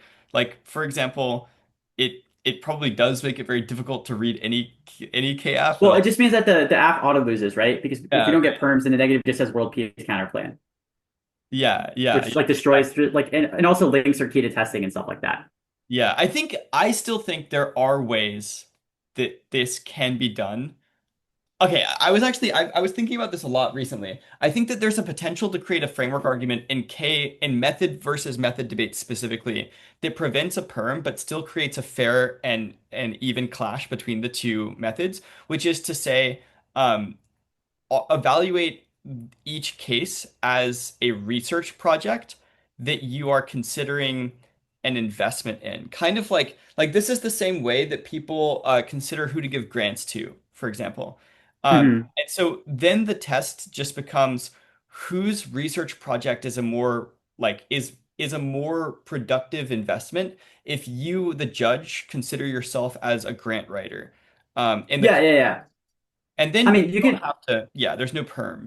Yeah, I mean, you can like also kind of get around the perm by writing a framework interpretation that essentially turns every link as a pick, right? So the alternative or the counter method is your method absent what we've linked to. Right. You can revise and resubmit your research to get a grant for it, because every sort of iota of racism, ableism, sexism in an advocacy is bad, and the advocacy would be better in a world where you remove whatever you problematized, right? So picks certainly solve.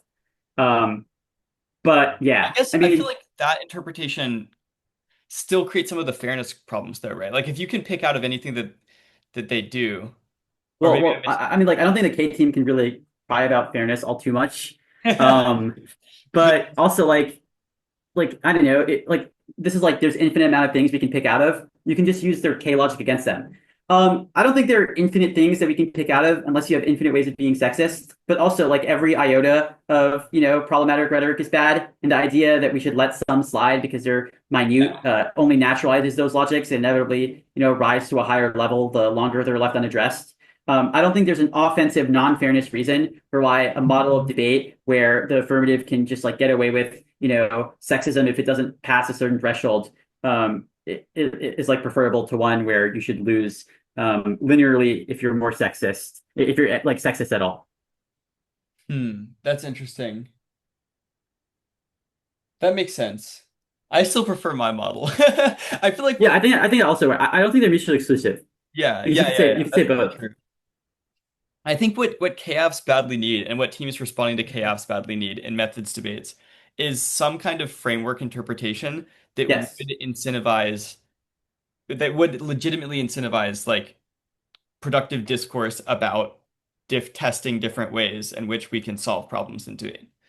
Yeah, And yeah, yeah. that's, So like with the CAPK, the framework interp I always liked is like evaluate competing like political like material outcomes. So yeah, like the one you see can't just be like the AF is talking debate. They had to defend their method at scale, right? And negative, if we won that their method scaled up was bad, then that negates. Otherwise, literally what do we say against the I can talk about my AF because it's good for me when I see there's no argument that doesn't lose to the permutation on face. right, Or 100%. doesn't lose to the not letting to talk about me bad Yeah, argument. yeah, that makes sense. And then the last thing I was going to say is instantly Mhm. you hit the nail on the head with the story stuff because that was our counter method. It's just like we should platform more people's stories in debate tournaments outside of rounds and Yes, like like go to the cafeteria and yell wait, sitting on top of a that is table. literally a line in the counter method. It's like we will take the cafeteria hostage and we will use it as a platform to consensually tell stories of female Yeah, debaters. and I'll literally come with you and like I don't know, I'll help or whatever, but just give me the ballot. Yeah, exactly, exactly. Seems like a good deal, no? Yeah, or like we'll lead the charge if you want. Like we're Yeah, I'll tell you about my story in relation to feminist killjoy. well, I mean Just vote like for me on Taproot. yeah, yeah. You could say like we'll lead the charge in platforming other people's stories. It doesn't have to be completely disingenuous. I also think like to some extent there is a productive way to do this in a way that not only like that not only demonstrates the incentives in the technical debate, but also like embodies those incentives as well. Like you can internalize the stuff from the K app and actually make a change and then come back and like use that change that you've made in some way or another to genuinely engage in the K app with the counter method. Like I don't think it all has to be just like tongue in cheek, like, oh yeah, I'll Yeah, I agree. I feel like it's there has to be a psychological study against this, but there has to be something that proves when the first time you're introduced to something is in an antagonistic environment, you're less likely to believe it than if your first encounter was, in like this like dialogue back and forth. So like yeah, if the first yeah, time yeah. I ever hear about feminist killjoy is in a space where I'm literally forced to think of every single reason possible why the method is bad, then that kind of like, creates this like it builds like bad like animosity between me and the argument because like I've internalized like this antagonistic relationship to it. Whereas if I hear it in the cafeteria, there's no win on the line, there's no competitive incentive. I'm a real Right, person. right, I right. can actually be open to listen to it, right? But if Yeah. there's like a card that says that like literally first impressions matter, it's irreversible if we present it in round. I think that's like really really good. I'll actually search for that I'm not now that I even think sure about you it. need a card to make this claim. Like it seems intuitive enough to warrant. I think it'd be good like better if you have like a neuroscience study, right? Maybe so, yeah. But I But just because like they can be like, well, this is not true, it's an assertion, and then you're like, no, it's not an assertion, it's like intuitive, and they're like, it's not intuitive, it's like it just gets you out of that whole annoying back and forth. maybe so. I'm sort of a fan of these back and forths without cards as well. I think that there's ways out of them that stem from tacitly agreed upon assumptions in the round and logic. But I I think agree, like sometimes but I think that's like that there's like two steps to it. One is it's always better to have the card to not avoid the debate, but if you're in the debate and yeah, you're forced to have it, then I think it's winnable, right? yeah, yeah. But this is not like a like it's kind of like not a false dichotomy if that makes Right, sense. right. Yeah, we agree on this.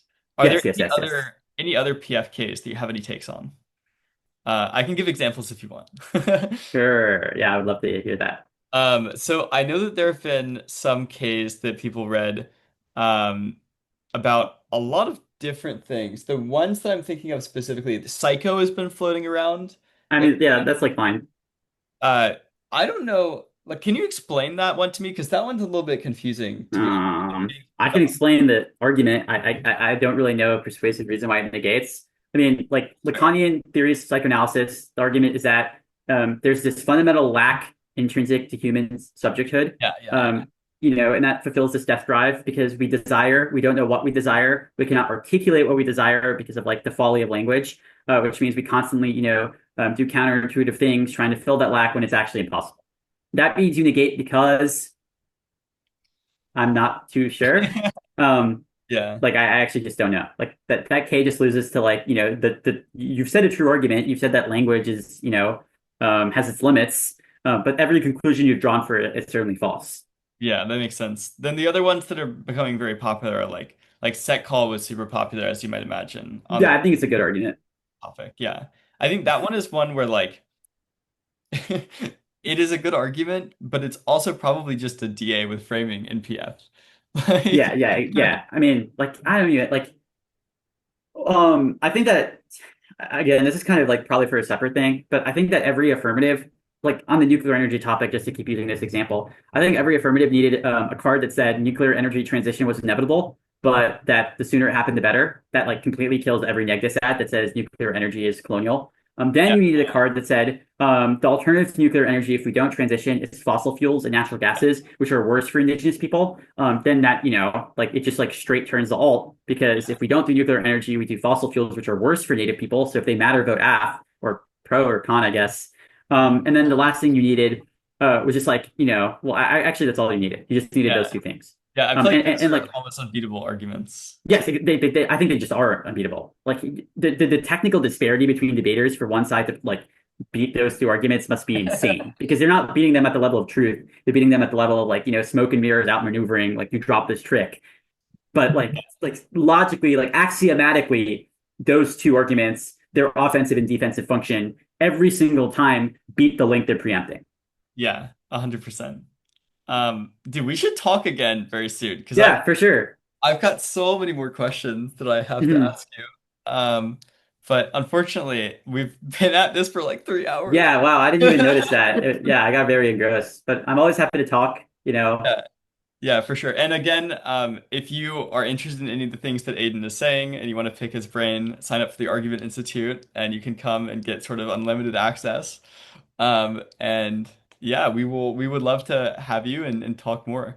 But Aiden, until next time, thank you so Mhm. much. Is there any last wisdom that you have for our audience? Of course. I mean, thank you for having me. I wouldn't say I have wisdom necessarily, just that, K is a good argument. It's getting more popular and judges want to seem hip and cool and vote for it. And if you want, what I think is some of the better K coaching, I'm here. Other coaches at AR are very well versed. So you know who to call. Yeah, for sure. Thank you so much. Of See you. course.